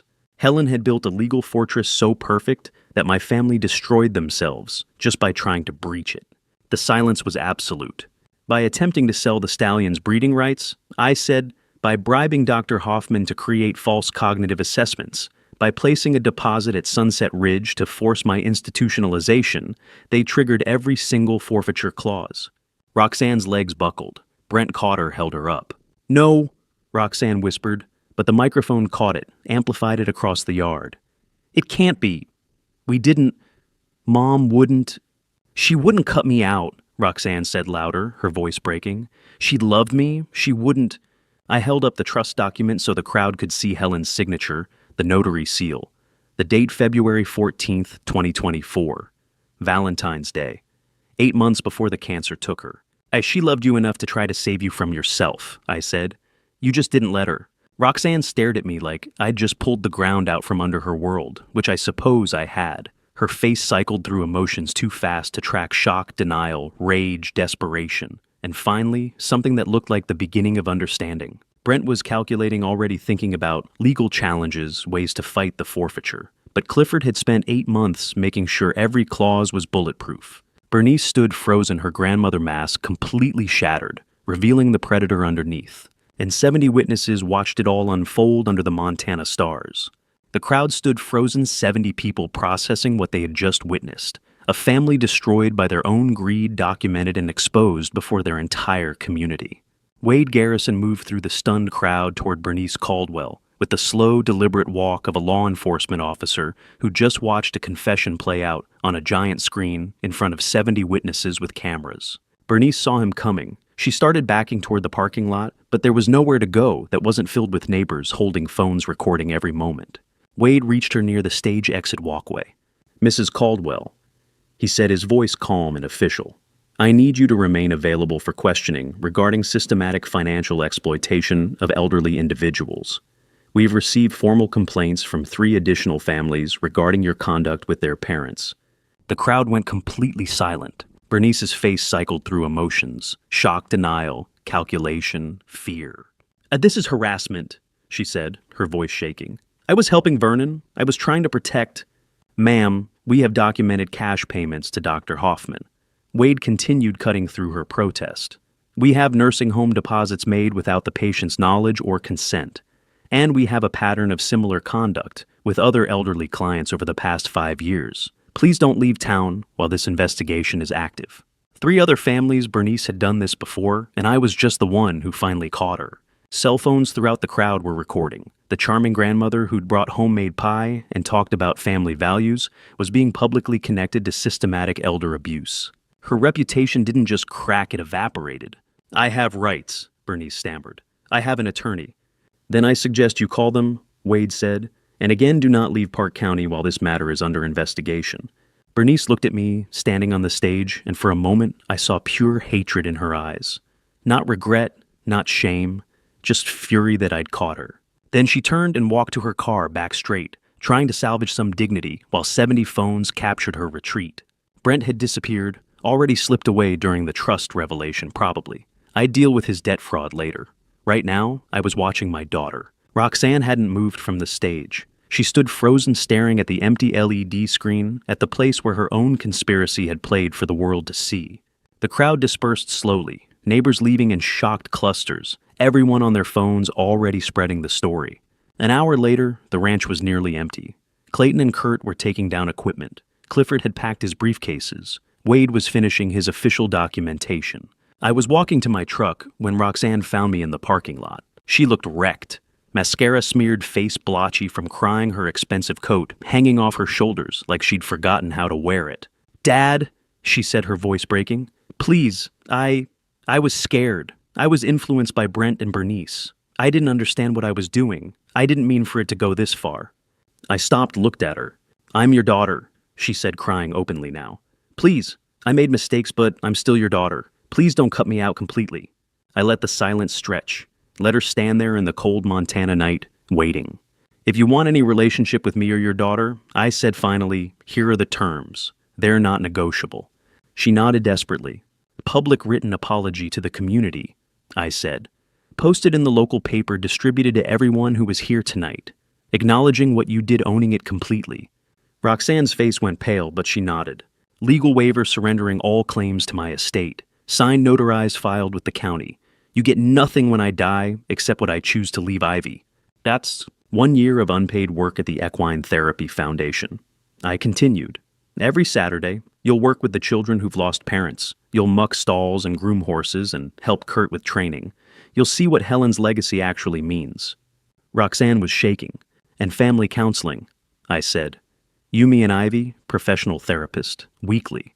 For as long as it takes for you to understand what you did to your own child when you made her choose between you and the truth. My daughter couldn't even look at the child who'd saved me while begging for mercy she'd never offered. Roxanne looked across the parking lot. Ivy stood there with Clayton watching. 11 years old, Helen's serious eyes waiting to see if her mother would choose redemption or pride. Everyone will know, Roxanne whispered. The apology. Everyone will see it. They'll never let me forget. That's the point, I said quietly. You humiliated yourself through your actions. The apology is just acknowledgement. Accountability is the first step toward anything resembling redemption. And if I can't, she asked, if I can't do the public apology, and then you walk away, I said. Keep your pride, lose your family, but you don't get both, Roxanne, not after what you've done. She looked at me, then at Ivy, then back at me. I need time to think, she said. You have 1 week, I said. After that, the offer expires, and you're a stranger who tried to steal my ranch. Roxanne stood in the empty parking lot, looking between me and Ivy, her mouth opening and closing without sound. The choice was simple, but brutal public humiliation and a year of unpaid labor for a chance at family, or walk away with nothing but her pride and her debts.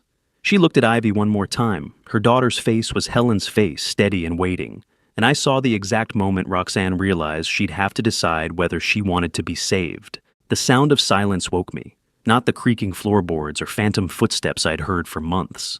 Not Helen's voice calling from the kitchen, or Roxanne's accusations echoing through empty rooms. Just silence clean and whole as fresh snow. I opened my eyes to December light, filtering through the bedroom curtains, and for the first time since Helen died, I didn't reach for the empty space beside me with that hollow ache in my chest. The previous night's victory at the Bozeman Gala felt distant now, like something that happened to someone else. Bernice Caldwell's public humiliation. Brent's stammering retreat.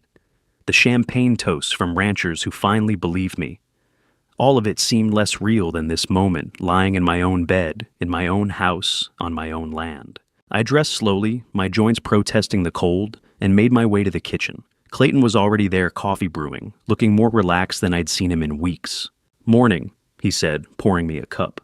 Kurt's out checking the fence line in the north pasture. Thought you might want to sleep in after last night. Slept better than I have in a year. I admitted wrapping my hands around the warm mug. Clayton nodded toward the window. You should see the pasture. Snowed about 3 inches last night. I carried my coffee to the porch, stepping into air so cold it burned my lungs. The ranch spread before me, blanketed in white that sparkled under the morning sun. And there, in the east pasture, I saw him. The stallion. He stood at the fence line, his dark coat stark against the snow, steam rising from his flanks in the freezing air. As I watched, he tossed his head and bolted running the length of the pasture, with a power that made my chest tighten. Every stride was freedom. Every breath visible in the cold air was defiance. He ran not because something chased him, but because he could. Because he was still here, still strong, still alive, despite everything Roxanne and Brent had tried to take. I stood there watching him run, and something inside me shifted. Not broke, shifted. Like a bone that had been set wrong for months finally clicking into place. This was why I'd fought.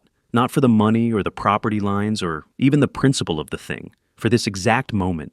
For the right to stand on my own porch and watch a magnificent animal run free across land my father had worked, and my grandfather before him. Beautiful, isn't he? Clayton said, joining me on the porch. Helen used to say the horses knew, I said quietly. Knew when something was wrong on the ranch. That stallion started acting strange 3 months before she died, like he could sense it coming. You think he knows now that things are settling? I watched the horse circle back, slowing to a trot, his breath clouding the air. I think he knows we're still standing. That's enough. We went back inside when the cold got too bitter. Kurt returned an hour later, stamping snow off his boots, reporting that the north fence needed 2 posts replaced, but otherwise everything looked solid. The 3 of us sat around the kitchen table like we used to, before all this started, before Roxanne's accusations, before Bernice's paperwork, before I became the crazy old man everyone whispered about at the feed store. That's so what now? Kurt asked, forking up scrambled eggs. Bernice is done. The gala crowd knows the truth. You thinking about pressing charges? Clifford's handling it, I said. He mentioned something about criminal referrals for the forged medical records. Clayton refilled our coffee cups. And Roxanne? I stared into my mug, watching the steam rise. She made her choice. Chose Brent over family, chose money over truth. I can't fix that. Helen's voice echoed in my memory. Something she'd said years ago when I was struggling with a difficult business decision. Sometimes the hardest thing is knowing when to stop fighting, when to just stand still and let the truth catch up. I'd spent months fighting the competency hearing, fighting the conservatorship, fighting to prove I wasn't the broken old man they painted me as. Maybe now was the time to stand still. Let Clifford handle the legal consequences. Let the truth work itself through the system. Vernon. Clayton's voice pulled me back. Sorry, just thinking about Helen. She always knew when to push and when to wait. Kurt nodded. She had good instincts. My phone rang, shattering the peaceful moment. Clifford Prescott's name appeared on the screen. Clifford, I answered. Everything okay? His voice was careful, measured in that lawyer way that meant complications. Vernon, we need to talk about next steps. Last night was a public relations victory, no question. But the legal situation is more complex than I initially thought.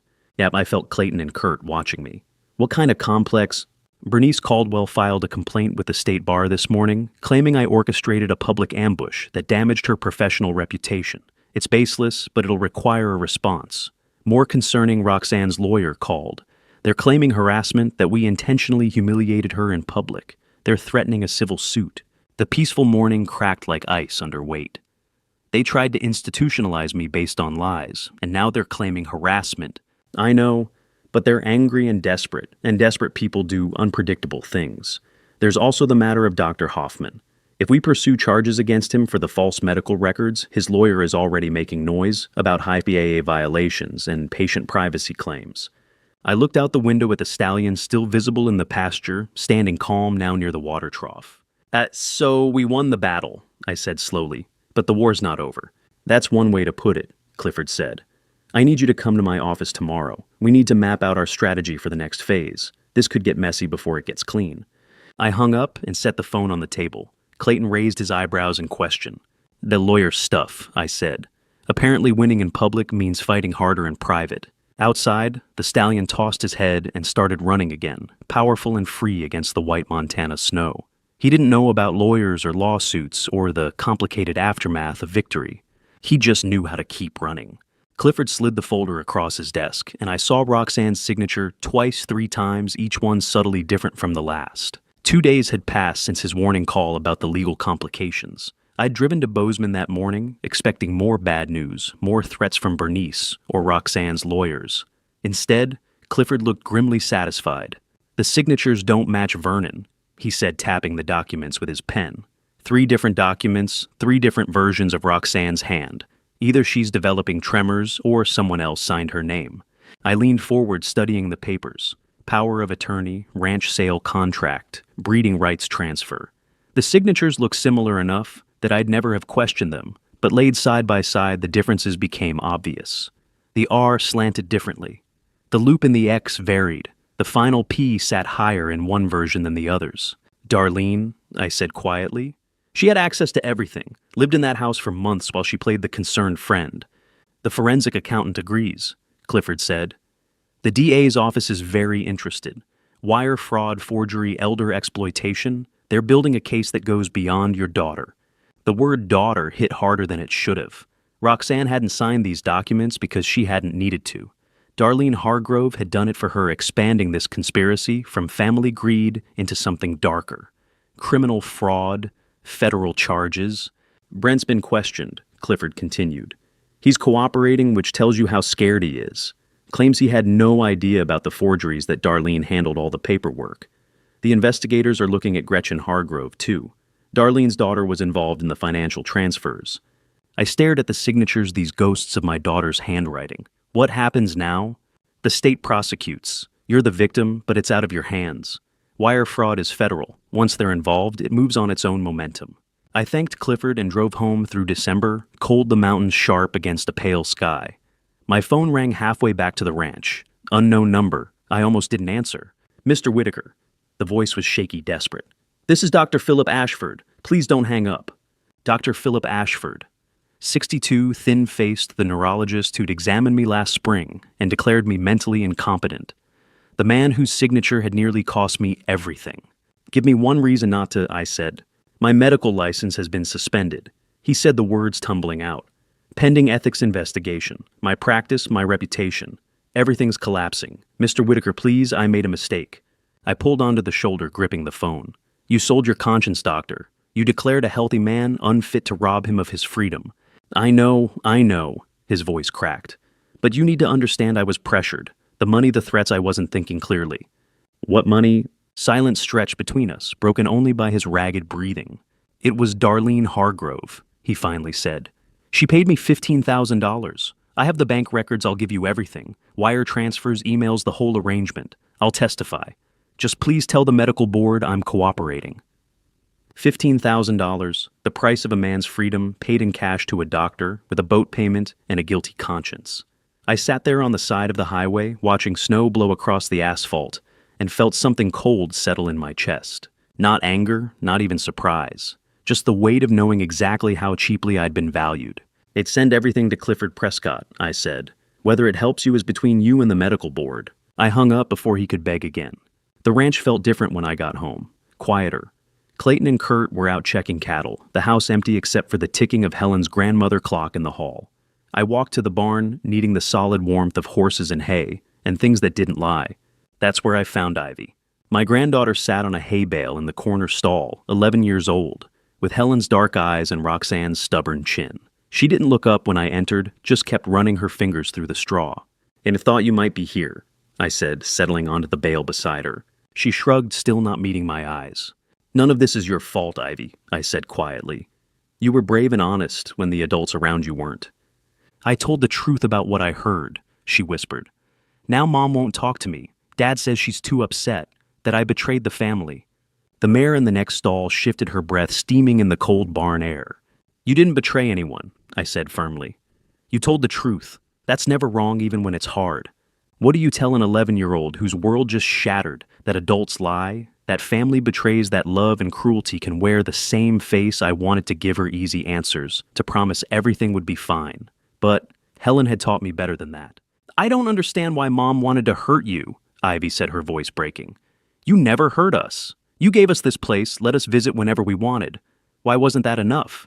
And sometimes people get lost, I said. They make choices that seem right in the moment, but lead them somewhere dark. Your mother made bad choices, Ivy. That's on her, not you. Will she go to jail? I'd been avoiding that question in my own mind. I don't know, maybe. The lawyers and courts will decide. Ivy finally looked at me, and I saw the question forming before she spoke it, saw the fear and confusion and desperate hope that somehow this nightmare had an answer that made sense. Grandpa, she said softly, is Mom still my mom? After what she did, the mare shifted in her stall, and I realized some fractures can't be fixed, only witnessed. I reached for Ivy's hand, holding tight to the one piece of family I could still protect, and tried to find words that wouldn't lie, but wouldn't destroy. I looked at Ivy's face, saw Helen's eyes staring back at me, and gave her the only truth I had. She'll always be your mother, I said quietly. But being a mother doesn't make someone right. You can love her and still know what she did was wrong. Ivy nodded slowly, and I hoped someday that answer would be enough. Roxanne's car pulled into the drive 3 days before Christmas, and I knew from the way she sat motionless behind the wheel that Brent wasn't coming. I watched from the kitchen window as she finally opened the door, stepped into the December cold, and walked toward the porch with her shoulders hunched against more than just the wind. I met her outside, keeping the door closed behind me. The porch felt like neutral ground, not quite inside, not quite gone. Dad, she said. Her voice cracked on the single word. I didn't respond, just waited. Let the silence stretch between us, like all the months of lies and forged signatures and courtroom testimony. Can we talk? She asked. That's why you're here, isn't it? She flinched but nodded. We sat in the porch chairs Helen had picked out years ago, watching our breath cloud in the freezing air. Roxanne pulled her coat tighter. Brent's cooperating with the prosecutor, she said. His lawyer cut a deal. He's testifying against Darlene and Gretchen in exchange for reduced charges. I know. He's filing for divorce. I studied my daughter's face, 43 years old, lines around her eyes that hadn't been there when Helen was alive. And you came here to tell me that I came here to tell you the truth, she said. Not the version my lawyers want me to say, not the story that makes me look better, just the truth. I waited. When Mom died, I was terrified. Roxanne said her words tumbling out fast, like if she stopped, she'd lose her nerve. Terrified you'd forget us. Terrified the ranch would swallow everything. Terrified I'd lose you too. You disappeared into this place after the funeral, stopped returning calls, stopped coming to Sunday dinners. It was like you died with her. I was grieving.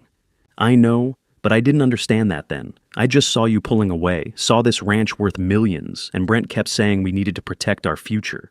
Darlene said you weren't thinking clearly, that someone needed to take control before you made bad decisions.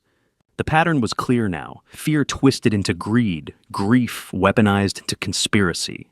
My daughter hadn't woken up one morning, deciding to destroy me. She'd made small compromises, believed small lies, until the path behind her was gone, and the only direction was forward into darkness. When did you know? I asked. When did you know it was wrong? Roxanne's face crumpled. When Ivy looked at me in the courtroom, when I saw how she saw me. Not as her mother, as someone she didn't recognize. Some daughters inherit their mother's eyes. Mine inherited her fear, and never learned the difference between holding on and strangling. Fear doesn't justify betrayal, Roxanne, I said quietly. Your mother taught you better than that. I know. Tears streaked her face, now freezing in the cold. I know, and I can't take it back. Can't undo the competency hearing or the forged papers or any of it. Clifford says the DA is offering a plea deal if I testify against Darlene. Will you take it? I don't know. It means admitting everything publicly. It means Ivy will read it in the papers, will know exactly what I did. She already knows, I said. She testified, remember? Roxanne closed her eyes. Can you ever forgive me, Dad? The question hung in the frozen air between us. Could I forgive the daughter who'd tried to institutionalize me, steal my land, erase everything Helen and I built? Could I separate the terrified woman on my porch from the conspirator who'd signed legal papers and hired corrupt doctors? I don't know, I said honestly. Ask me again in a year, after the courts are done, after you've faced what you did without lawyers softening it. She nodded, standing slowly. Ivy wants to come for Christmas, if that's okay. Ivy's always welcome here. And me, I looked at my daughter, Helen's daughter, and saw both the woman who'd betrayed me and the child who'd once helped me feed horses on winter mornings. Not yet, I said, but maybe someday. Roxanne left without another word, her car disappearing down the long drive into the gray afternoon. I went to my study, closing the door against the cold and the confusion and the weight of family fractures that couldn't be easily mended. Helen's letter sat in the desk drawer, where I'd kept it for months, reading it whenever the anger got too heavy. I unfolded it now, her handwriting still sharp and clear. Boundaries aren't walls. Vernon, they're the only way love survives. Protect what we built, but leave the door open for those willing to walk through it honestly. I know you'll want to forgive everyone immediately to fix things by sheer force of will. But some lessons only stick when consequences teach them. Love Roxanne. Protect Ivy. But don't sacrifice everything we worked for because you're afraid of being the bad guy. You're not. You're just the man who has to draw the line. How do you forgive someone who tried to bury you while you were still breathing? Helen's answer, I realized, wasn't about forgiveness at all. It was about boundaries, about protecting what mattered while leaving space for redemption that might never come. The foundation document sat beside her letter. The Helen Whitaker Conservation Foundation, Clifford had titled it. Ironclad forfeiture clauses ensuring the ranch could never be sold or subdivided. Trust provisions protecting the land for conservation and education. Legal structures that meant no daughter, no creditor, no future greed could threaten what we'd built. You were right, Helen, I said to the empty room. About all of it. Outside, snow began to fall heavy and silent, blanketing Montana in white. I folded Helen's letter and placed it beside the foundation documents, her name in bold across the top. The snow fell heavier now, coating the pastures and the barn and the fence lines where my father had once worked and his father before him. Somewhere in Bozeman, Roxanne faced the consequences of her choices. Somewhere in my barn, Ivy would find safety on Christmas morning. And here in this study, I sealed the future not with forgiveness or revenge, but with the careful architecture of protection. The Conservation Trust would ensure neither greed nor fear could threaten this land again. The foundation documents were filed on the last working day before New Year. Clifford had called that morning, his voice carrying a satisfaction I hadn't heard in months, telling me to come to the Park County legal office for the final session. Wade Garrison closed the file and looked across the conference table with the tired satisfaction of a man who'd seen justice done. The sheriff had led the investigation from the beginning, documenting every forged signature, every false medical claim, every dollar that had moved through corrupt hands. Mr. Whitaker, he said, sliding a stack of papers toward me, the investigation is closed. Your ranch, your autonomy, your assets all restored and protected. I stared at the papers without touching them. Restoration and protection words that should have felt like victory, but instead felt like the end of a long war nobody won. Clifford sat beside me, adding details I barely heard. Restitution agreements, restraining orders, prosecution recommendations for Bernice Caldwell's elder abuse conspiracy, the legal machinery grinding forward whether I wanted it to or not. What about Brent? I asked. Wade exchanged a glance with Clifford. He's cooperating fully. His testimony against Arlene Hargrove and her daughter was key to closing the financial fraud case. The door opened and Brent Townsend walked in, 45 years old and looking older, his expensive suit hanging wrong on shoulders that had lost their confidence. My son-in-law, former son-in-law, the man who'd married my daughter and helped plot to take everything. He sat across from me, couldn't meet my eyes. I never wanted it to go this far, Brent said quietly. I'm sorry. The apology hung in the air, inadequate and true at the same time. He'd been manipulated by Bernice Caldwell, and Darlene's schemes caught in a conspiracy that spiraled beyond his control. But he'd still signed papers, still participated, still chosen greed over integrity. The restraining order stands, Wade said, 500 yards from Mr. Whitaker's property. Violation means arrest. Brent nodded, defeated. He stood to leave, paused at the door. We'll tell Ivy I love her, he said to me. Tell her yourself, I replied, through the court-approved channels. He left and the door closed on that chapter of my life. Clifford gathered the papers into his briefcase. Now you can live out your promise, Vernon. Not just protect the land, transform it. I drove back to the ranch through brilliant Montana sunshine, the kind of clear winter day where the snow sparkles like diamonds, and the mountains stand sharp against blue sky. The kind of day Helen used to say made everything worth it. Clayton and Kurt had spent the week preparing the arena. The wooden sign they'd carved sat at the entrance, Helen's name in oak that would weather but never fade, Helen Whitaker Memorial Foundation, equine therapy for young survivors. The first visitor arrived that afternoon, a girl about 9 years old brought by her grandmother. Cancer had taken her mother in the fall. The grief sat on her small shoulders like a weight too heavy to carry. Ivy met them at the gate, 11 years old, and already learning how to transform her own pain into purpose. She led the girl to the gentlest mare, showing her how to brush the coat, how to read the horse's breathing, how to find peace in the rhythm of care. Grandpa, Ivy called to me, her face bright with something I hadn't seen in months, joy mixed with meaning. Can I help teach the kids about the horses? That's exactly what this place is for, I said. Clayton stood beside me, watching Ivy work with the young girl. Helen would have loved this boss, turning pain into purpose. He was right. Helen had turned our grief into this herd after her diagnosis, using the horses as therapy for herself and anyone else who needed them. Now I'd turn this herd into healing for others carrying the same weight. Children who'd lost parents, adults who'd lost spouses, anyone who needed to learn that grief doesn't have to be carried alone. Movement at the property edge caught my eye. Roxanne stood there outside the fence line, far enough to comply with the legal boundaries, but close enough to see. Watching Ivy. Watching the foundation that bore her mother's name. Not entering, not leaving, just standing in the space between exile and redemption. I walked to the fence. That's the doors there, Roxanne, I said across the distance. When you're ready to walk through it honestly. She nodded but didn't move closer. Not yet. Maybe not for a long time. But the door was there, and that was enough. The day faded into evening, the visitors leaving Ivy heading inside, with Clayton and Kurt for dinner. I stood alone in the pasture as the sun dropped behind the mountains, painting the snow orange and pink. In the east pasture, the stallion moved at an easy canter, head high, breath clouding the cold air.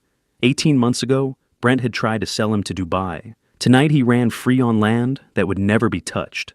Helen's letter was folded in my coat pocket, carried there like a talisman, since the day she died. I pulled it out now, reading her words one more time in the fading light. Protect what we built, but leave the door open for those willing to walk through it honestly.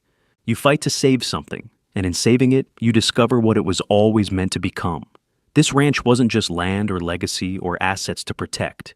It was Helen's final gift, a place where broken things could heal, where children who'd lost too much could find solid ground, where horses ran free inside boundaries that protected rather than imprisoned.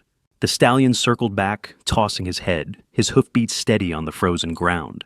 I watched him run until the light was nearly gone, until the stars began appearing over Montana mountains that had stood here long before me and would stand long after.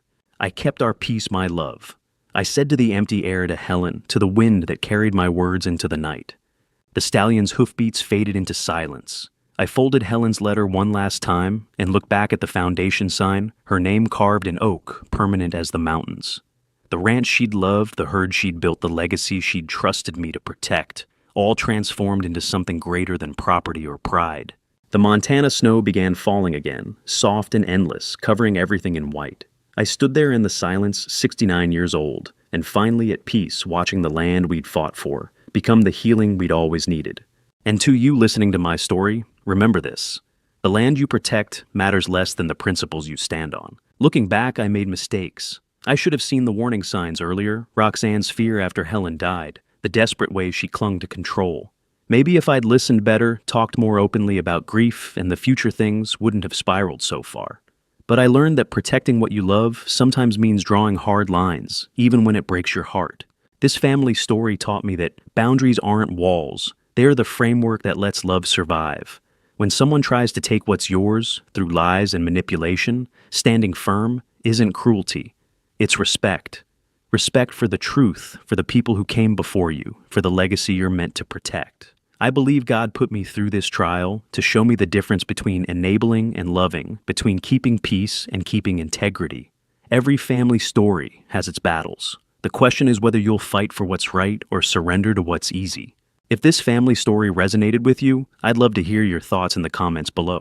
Have you ever had to choose between family loyalty and doing what's right? Share this with someone who needs to hear it. And if you want more stories about standing firm when everything's at stake, please subscribe to Revenge Dad.